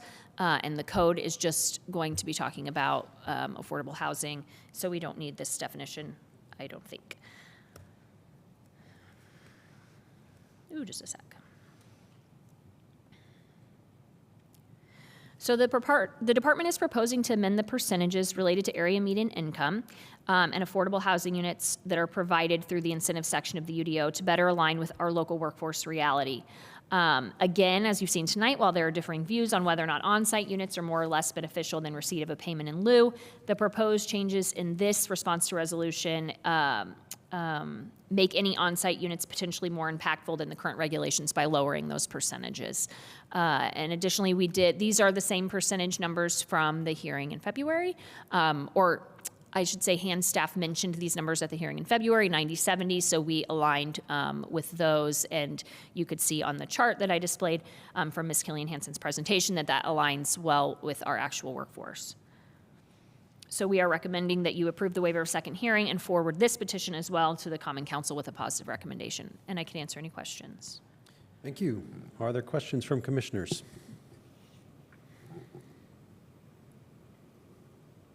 Commissioner Burrell. So if this is approved, does it go back to the existing or non-occupied units that, would it apply to them? No, it will only apply for petitions submitted after it would be signed by the mayor. Yeah, I'm just trying to figure out if it would solve a problem that we already have. It will not solve that problem, no. But it might prevent other problems. Correct. Okay, thank you. Mm-hmm. I've got a question. These levels, percentages of AMI, are in the UDO, saying if you want to qualify for these incentives, you have to meet these tiers. And then they are codified for each individual deal in a contract, right? And that's correct, yes. Right? Is there a legal reason why those contracts could not just reference, similar to the way that our UDO references an administrative handbook? The contract could just say, you must offer X number of units according to the standards in the City of Bloomington administrative handbook. That's question 1A.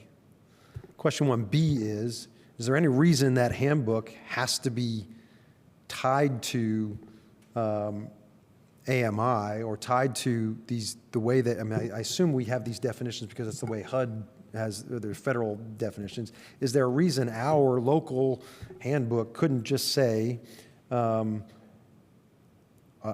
unit must be less than $600 a month and must be rented to someone who makes less than $40,000 a year? And could we not then just update that table every year so that everybody is playing by the same rules, even if the specific numbers are changing as incomes change, as inflation happens? Is there any reason we couldn't do it that way? Is there any reason that we have every deal has a separate contract, and that contract is referencing AMI and these other standards? Is there not? It just seems that there's a more straightforward and more scalable way to do this. Okay, so I think yes, I think the contract could reference whatever we wanted. Some of the ones that have been unsuccessful were pre this being written. Sure. So they were just. We can't go back and. Yeah. So maybe there are ways we can incentivize those owners to agree to something new, but I know we can't just So force. going forward, I think what Hand will choose to do with the help of legal is to just directly reference the UDO. And yes, I do think we could make it whatever we want. This is not a mandatory process. It's an incentive. So I think we could make it whatever we want. I was not in the room when that was being written, but I know the parties that were involved, which was largely the hand director and the SD director, were trying to make it logical and something, that was in line with what made sense with the numbers that HUD was putting out, and tried to make it make sense in that way. But I do think that it could be anything. I'd like to hear Director Killian Hansen's thoughts on that, if you don't mind. I'm sorry. I believe that we use AMI because it's tied to household size. So obviously, if it's a 4-person household at a certain area median income, it's a different rate than it is a 1-bedroom. So I think that that's why. I would prefer to keep it with AMIs, but maybe make it more clearly stated in the agreements. I really just think that the language in the agreements in general has been the bulk of the issue. I think it's great to reference back to the UDO and kind of keep it as an evergreen item that they have to keep changing or checking. But I do think that I would love to see that the agreements come back to the Plan Commission for verification before they're actually signed. I would like to make sure that there are like some actual processes to cover our bases. That's just my 2 cents, though. Thank you. I guess just to continue on that, could we not make that a condition of approval on future, when we approve a petition, site plan, for example, could we not make a condition of approval if we know that they're taking advantage of the incentives, condition of approval that the final agreement will come back and be approved by the commission? Yes, I believe you could do that. Okay. Thank you. All right. Any other questions from commissioners? Commissioner Strasburg. I just want to point out that one of the things in the resolution it said was to use full percentages, and in the Tier 2, we didn't do that. So I guess I'd like to propose to amend it, or I don't know if we need to do a condition of approval, if that's easier, to make it a minimum of 7% for households earning below 90% and 8% for households earning below 70%. And the reason why in the resolution I said use whole percentages is because Hand told me that whole percentages were easier to deal with than half percentages.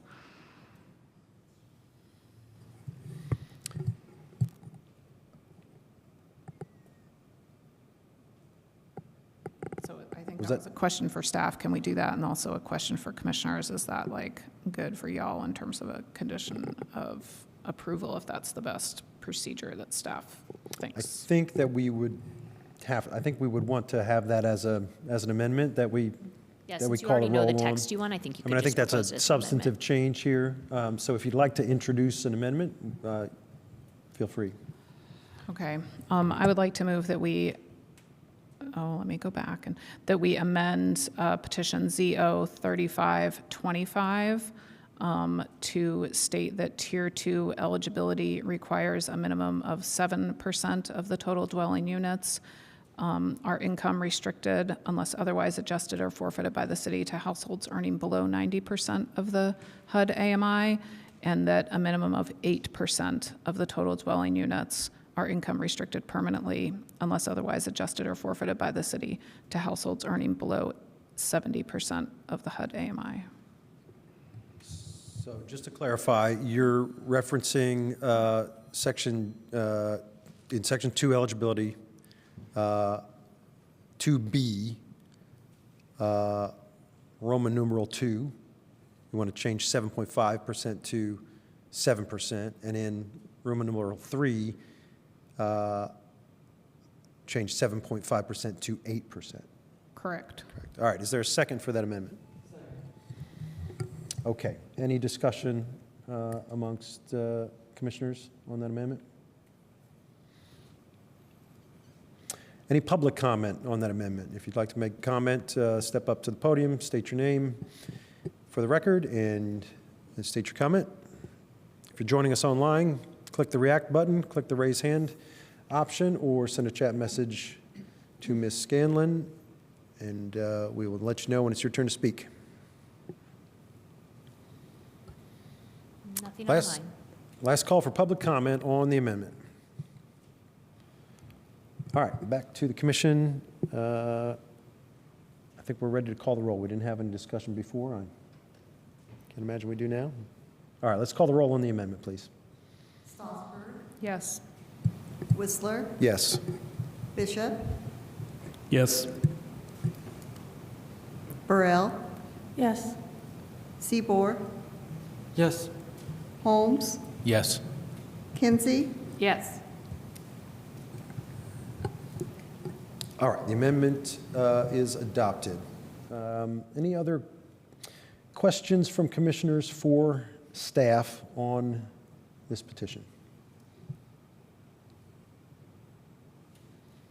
All right, we'll now go back to public comment on the petition itself. Is there any public comment?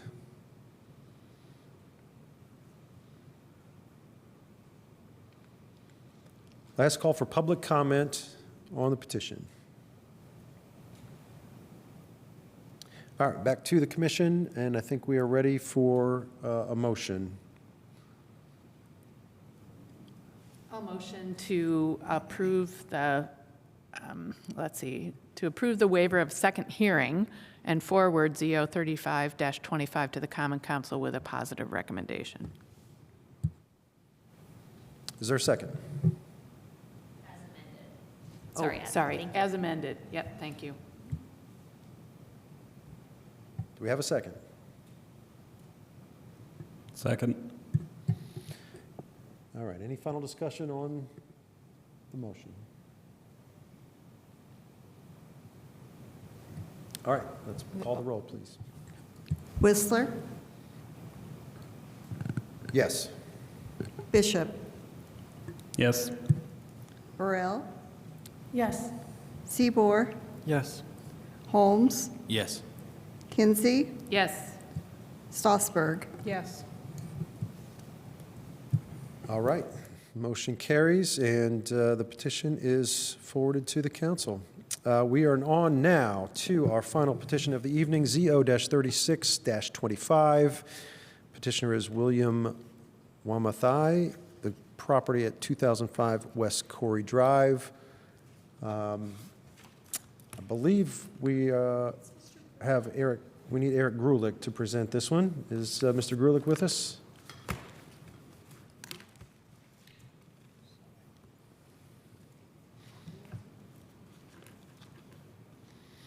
He probably didn't expect us to get through that last one as quickly as we did.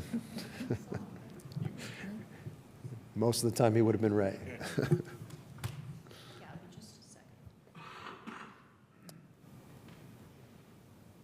While we're waiting for Mr. Grulich, I'm going to go ahead and just call a brief 5-minute recess so we can all take a little break, and we'll reconvene here at 7:27.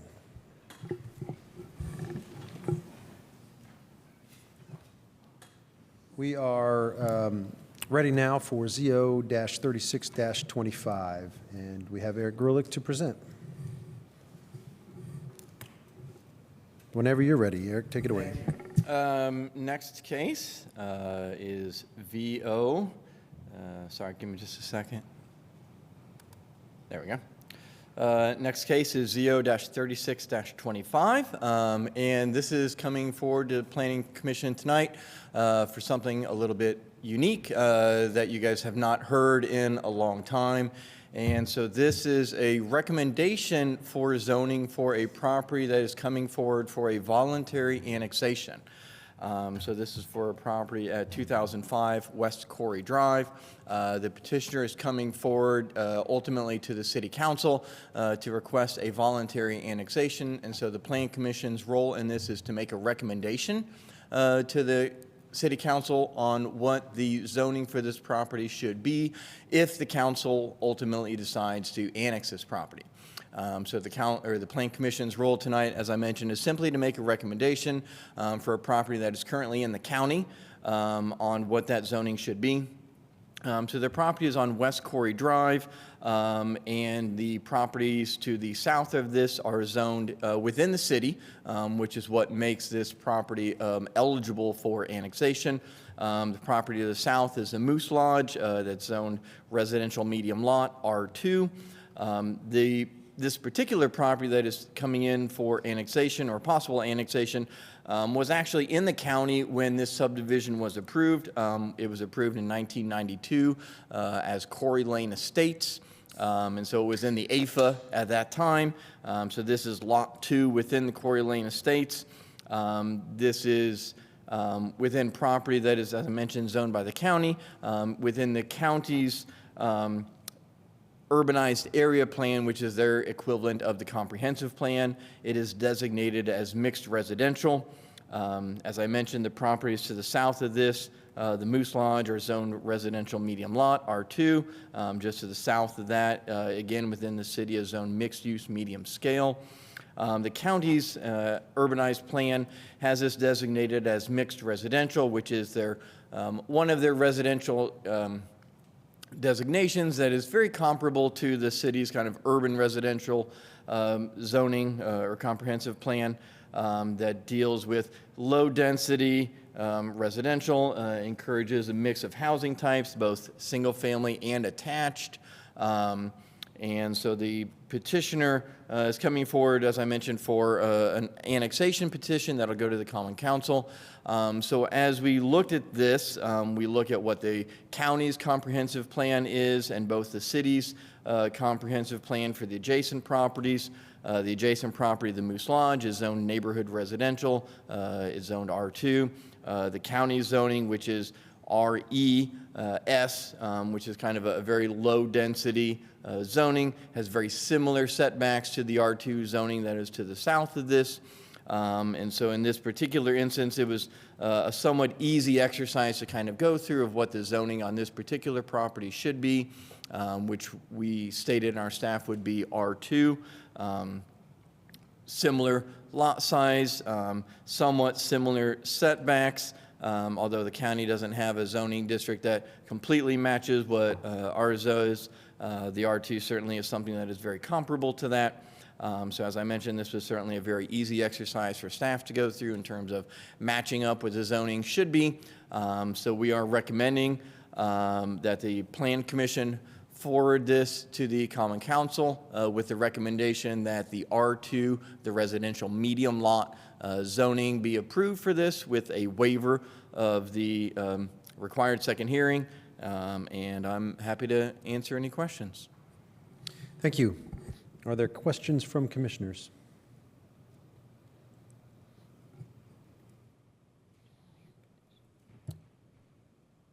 Is there a representative from the petitioner that'd like to add anything to the presentation? I don't know if the petitioner, they're not required to be here for this particular element. As I mentioned, this is just simply a recommendation from the Plan Commission to the council. And like I said, it's really just kind of a mathematical exercise almost of sorts from us because we're just making a recommendation on what the zoning should be based on the comprehensive plan, the county's comprehensive plan. So I don't know that the petitioner themselves are here tonight. I don't know if they're here in the crowd. No. Doesn't look like it. Okay.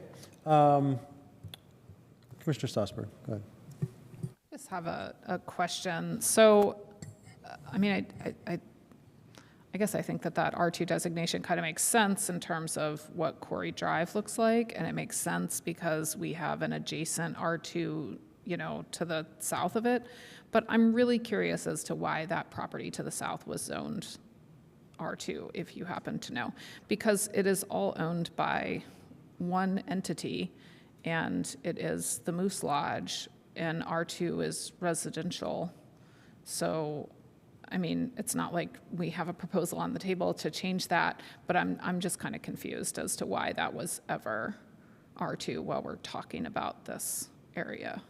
Yeah, so that's a great question. And so actually when the Corey Lane Estates subdivision came in, you know, they kind of looked, although the Moose Lodge property did exist, obviously, and was occupying the property to the south of this, you know, they installed or required a road stub to the Moose Lodge property because they expected that to be developed. You know, one of the things when we go through our zoning map and we look for situations where maybe a property is, I don't want to say miszoned or mismatched, the commercial properties always, for the most part, they have frontage on public roads.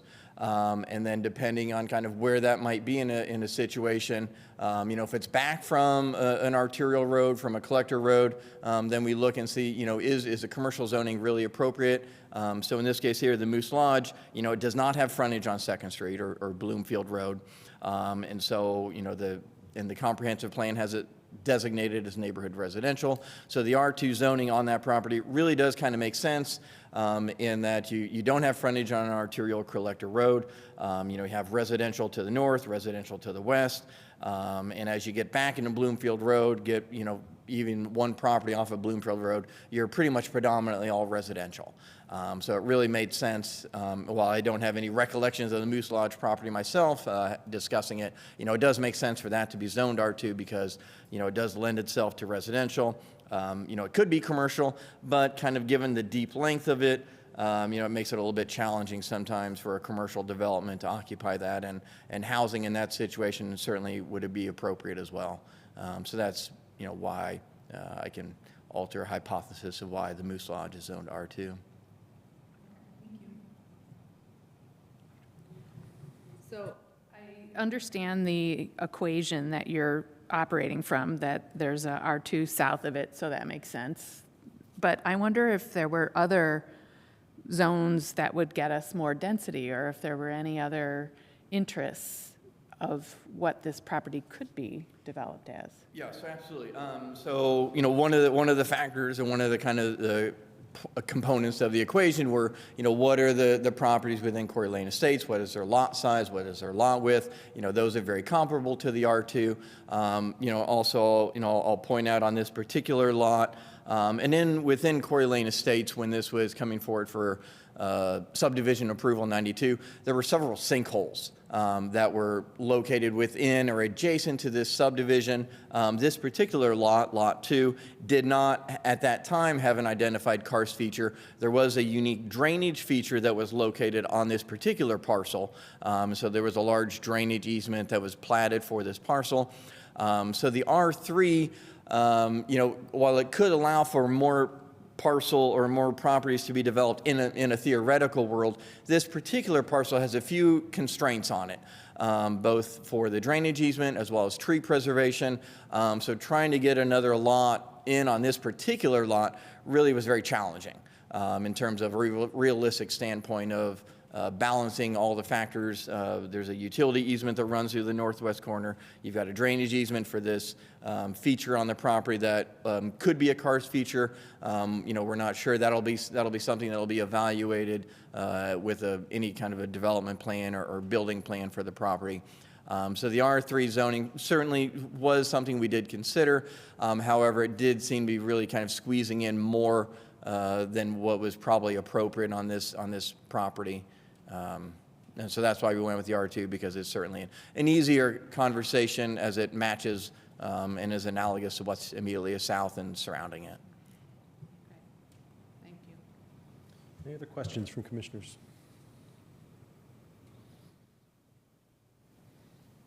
All right, seeing none, we'll go to public comment then on ZO 36-25. If you'd like to make comment, just step up to the podium, state your name for the record, and you'll have up to 5 minutes to make your comment. If you're joining us online, click the React button, click on the raise hand option, or send a message to the meeting host, and we'll recognize you when it is your turn to speak.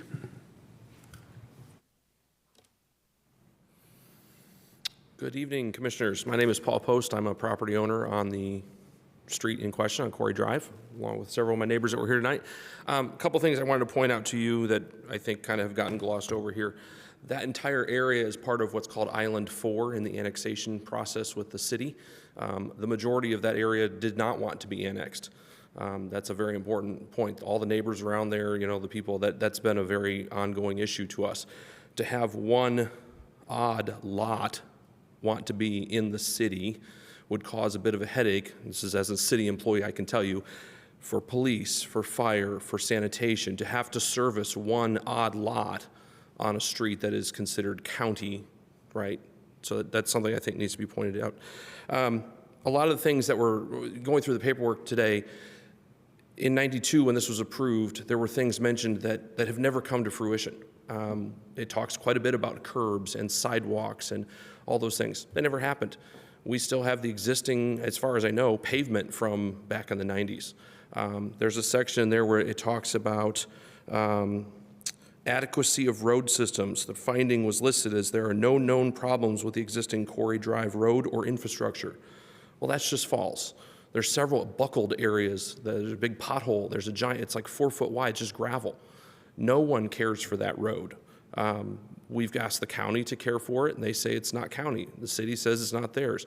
We talked to Cowden Enterprises, and they say, well, yeah, it's kind of a private road, but you guys have to pay for it. There is no homeowners association. There is no, that's another thing that was mentioned in the paperwork originally when this was approved, was a homeowners association would be established. It never was. All the talk in the paperwork and the stuff that talks about the homeowners association will care for the sinkholes, that doesn't happen. There is no homeowners association, so I have no idea what they think someone's caring for those properties. They're just trees, they're just grass, right? There's no actual care that anyone that I'm aware of does anything with it. So there's a few things that we wanted to bring forth tonight. I really don't have an issue with someone buying the property. That particular parcel is just wooded. We have several deer that live in there, I'll tell you that. They're not gonna be happy with it, but however it's used, I think the issue here and why we're asking for a no recommendation is really about the annexation question. It makes no real sense to drop one property onto that street when the area around it is very much opposed to annexation. And looking at those things. So again, thank you for your time and appreciate it. Thank you.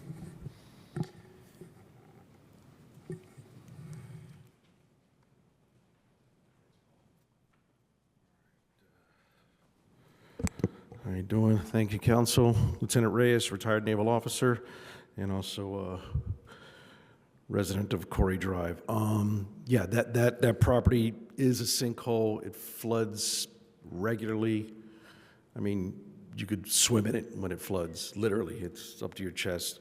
And also, as my neighbor Paul Post said, it would be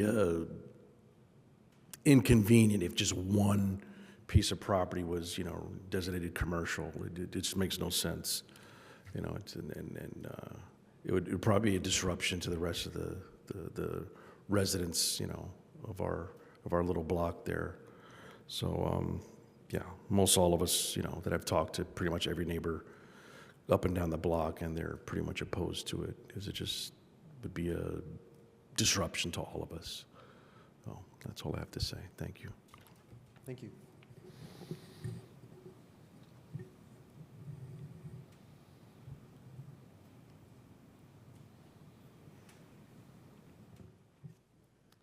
Hello, my name is Cammie Felling. I'm also a resident on Quarry Drive. Had several of my neighbors who were unable to attend this evening talk to me about wanting to let you know their concerns about the actual property itself, getting a visual. I'm not quite sure how, especially if there is a sinkhole or a karst on that property, how they would accommodate building. What we have been told they want to do is put a duplex on that property. And especially if there's a duplex placed on that property, I know there's guidelines as far as easements from roadways and that sort of thing. I'm not sure.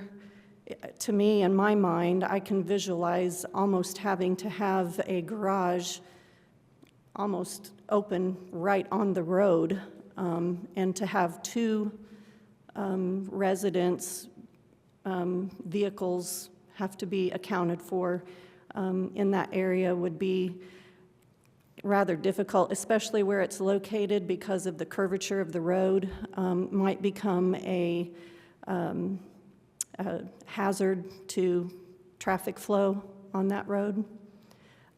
Also, I'm not quite sure how having one resident be designated in the city as opposed to the other neighbors being in the county on that road, how that would affect the process that where we remonstrated against annexation. Kind of seems like we jumped through a lot of hoops in order to remonstrate against and oppose the annexation into the city. I'm not sure, I wasn't even aware that you could, one person could voluntarily decide to become part of the city. So I was just not sure what the ramifications of that legally would mean for the rest of the residents on the street. Those are my concerns. Thank you.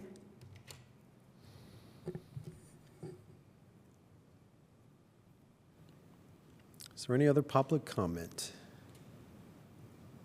Do we have any online commenters?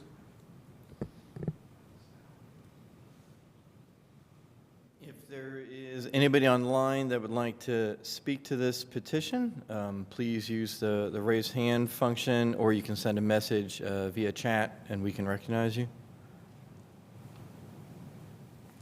Go ahead.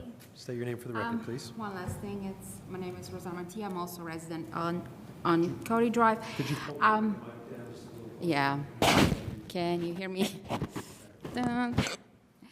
So there was something that wasn't added, but it's kind of obvious also.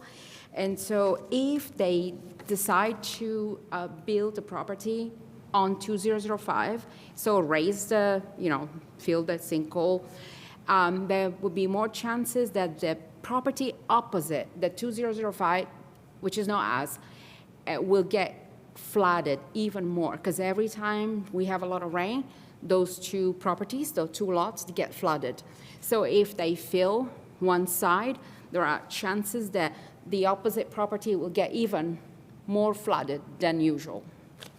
This is what I wanted to add.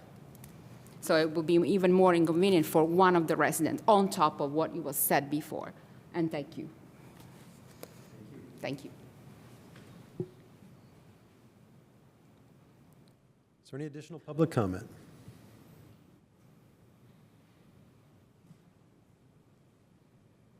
All right, last call for public comment.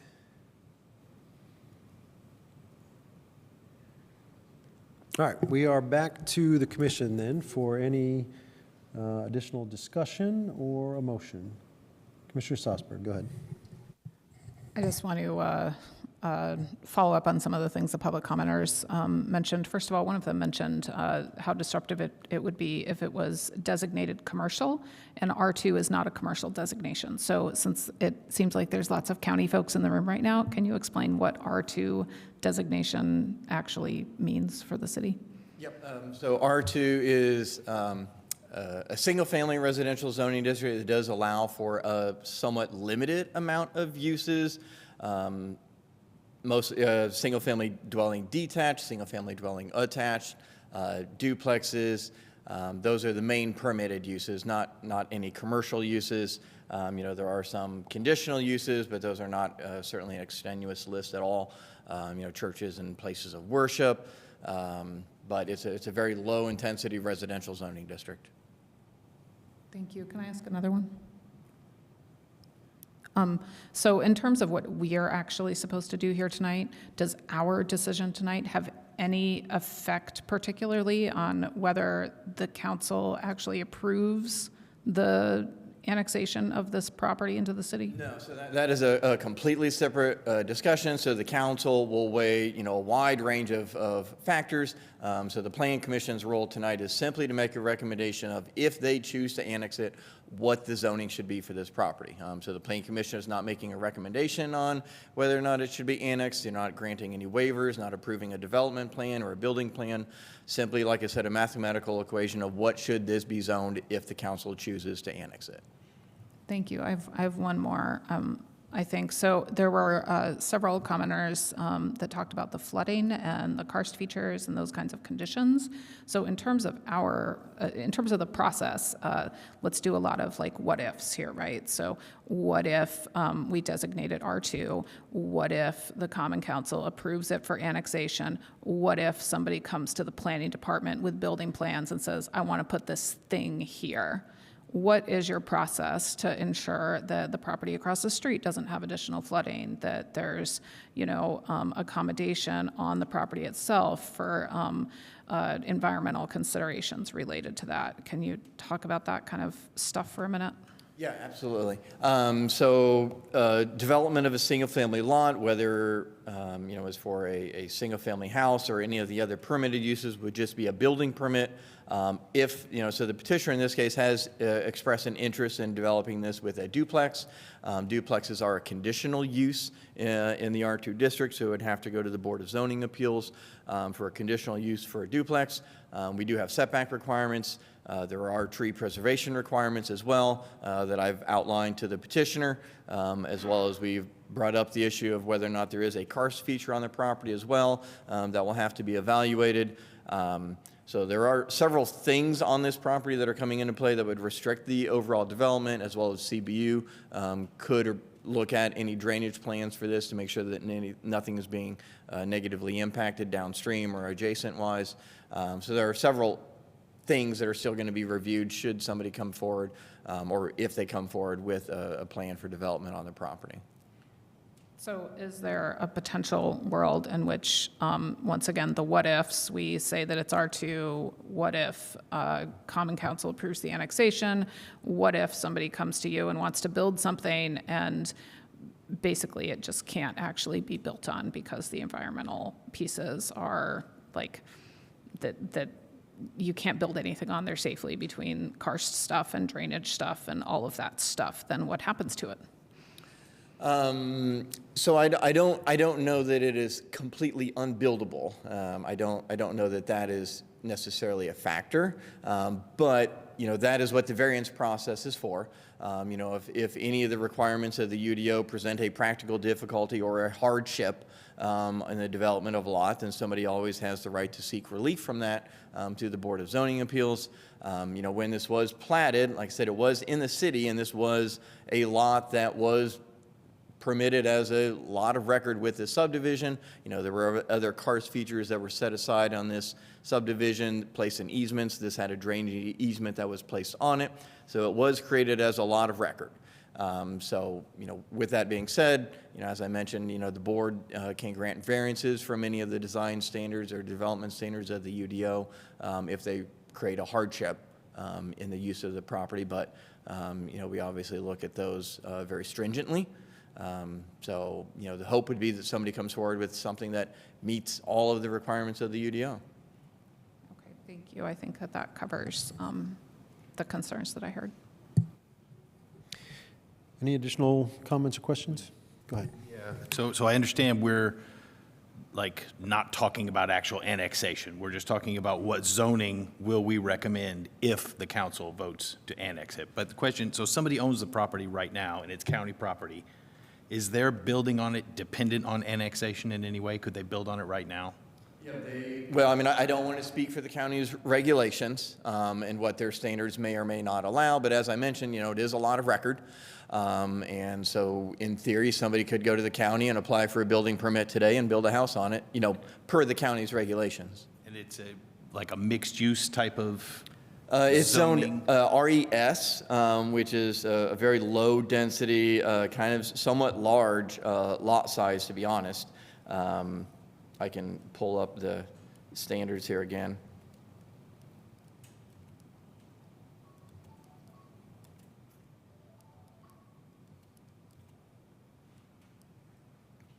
What I was trying to get at, are we up zoning or down zoning it? Are we trying to, I realize you guys are trying to match it. The R2 zoning district has a smaller lot size. So in the RES county zoning district, the maximum lot width is 75 feet. Minimum lot size is actually an acre.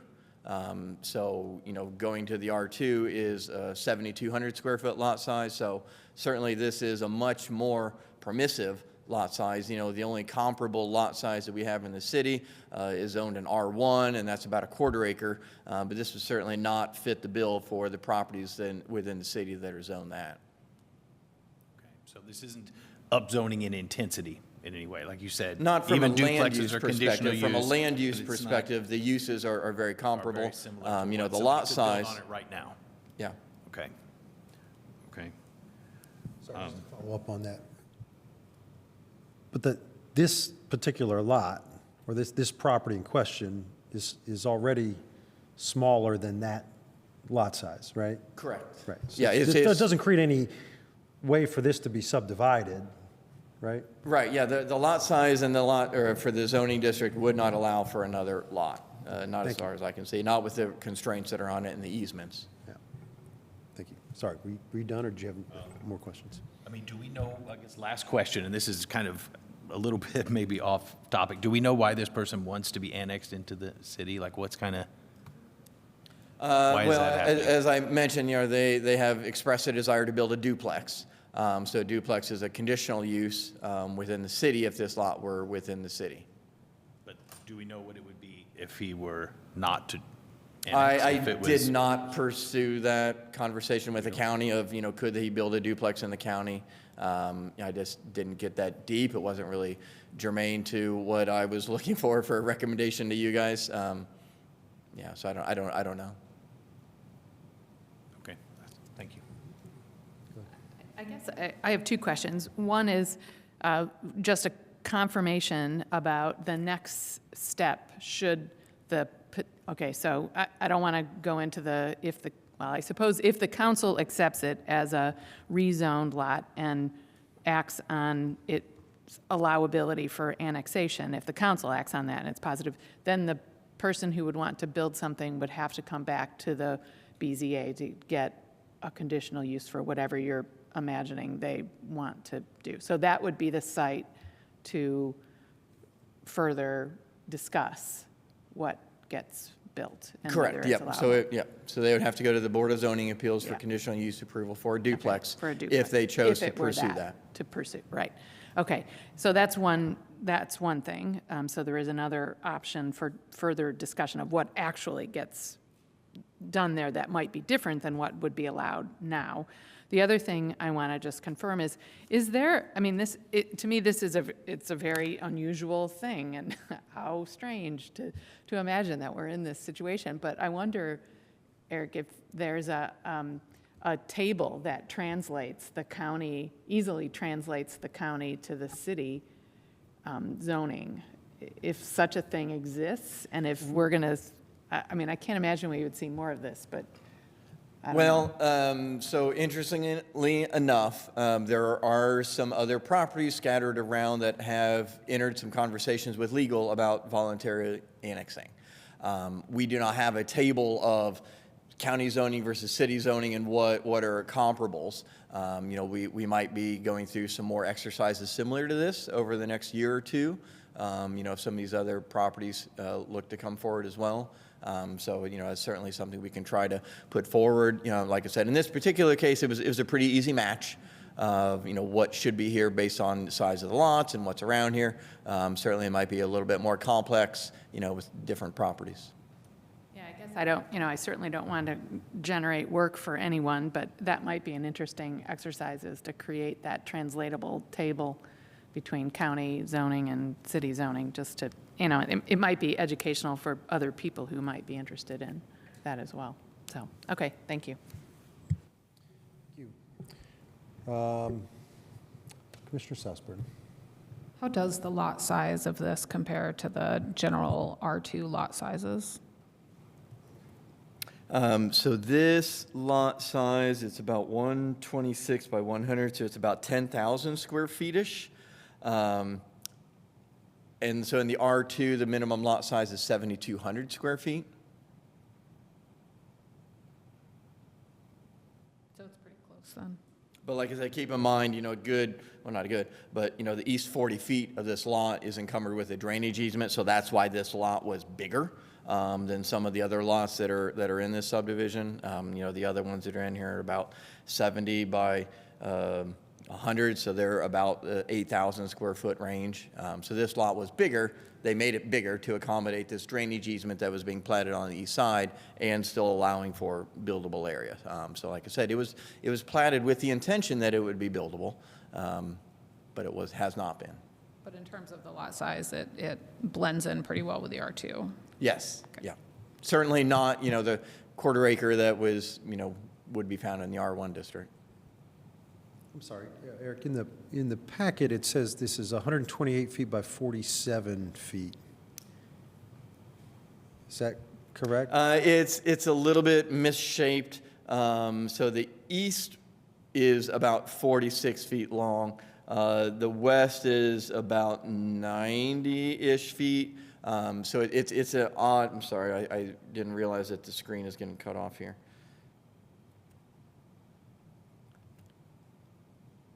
So it's a somewhat odd-shaped lot. Okay. Because I did that quick math, and it's about 6,000 square feet if you just take 128 by 47, but it is actually bigger than that because it's not square. Okay. Yeah. Thanks.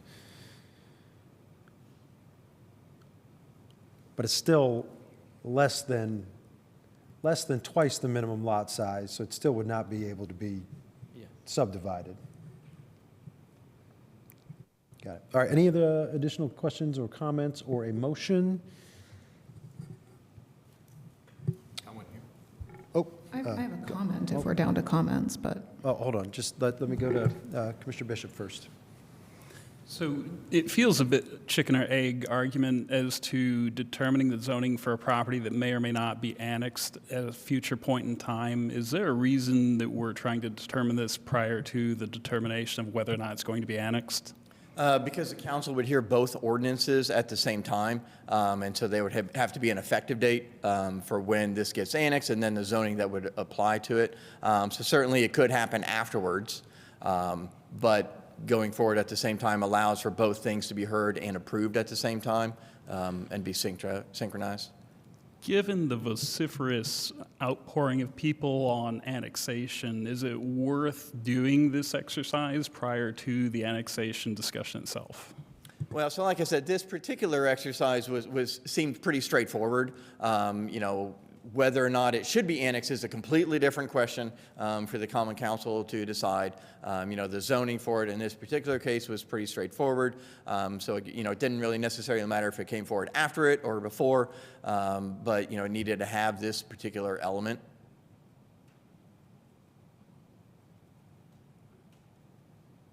Does anyone like to make a motion? Before we just get to just comments, I'd like us to have a motion on the table. Is anyone prepared to do that? Just as a reminder, the staff recommendation is that we approve the waiver from the required second hearing and forward this petition to the Common Council with a favorable recommendation. I'll motion that we waive the required second hearing and forward the petition to the Common Council with a favorable recommendation. Is there a second for that motion? Well, and I guess I should probably clarify just a little bit, with the recommendation that the property be zoned R2. So not just a favorable recommendation, really, but that the property should be zoned R2. Yeah, I mean, that's what the petition is, right? So I think, understood. Second. All right, we've got a motion and a second. Any final comments? Commissioner Stossberg.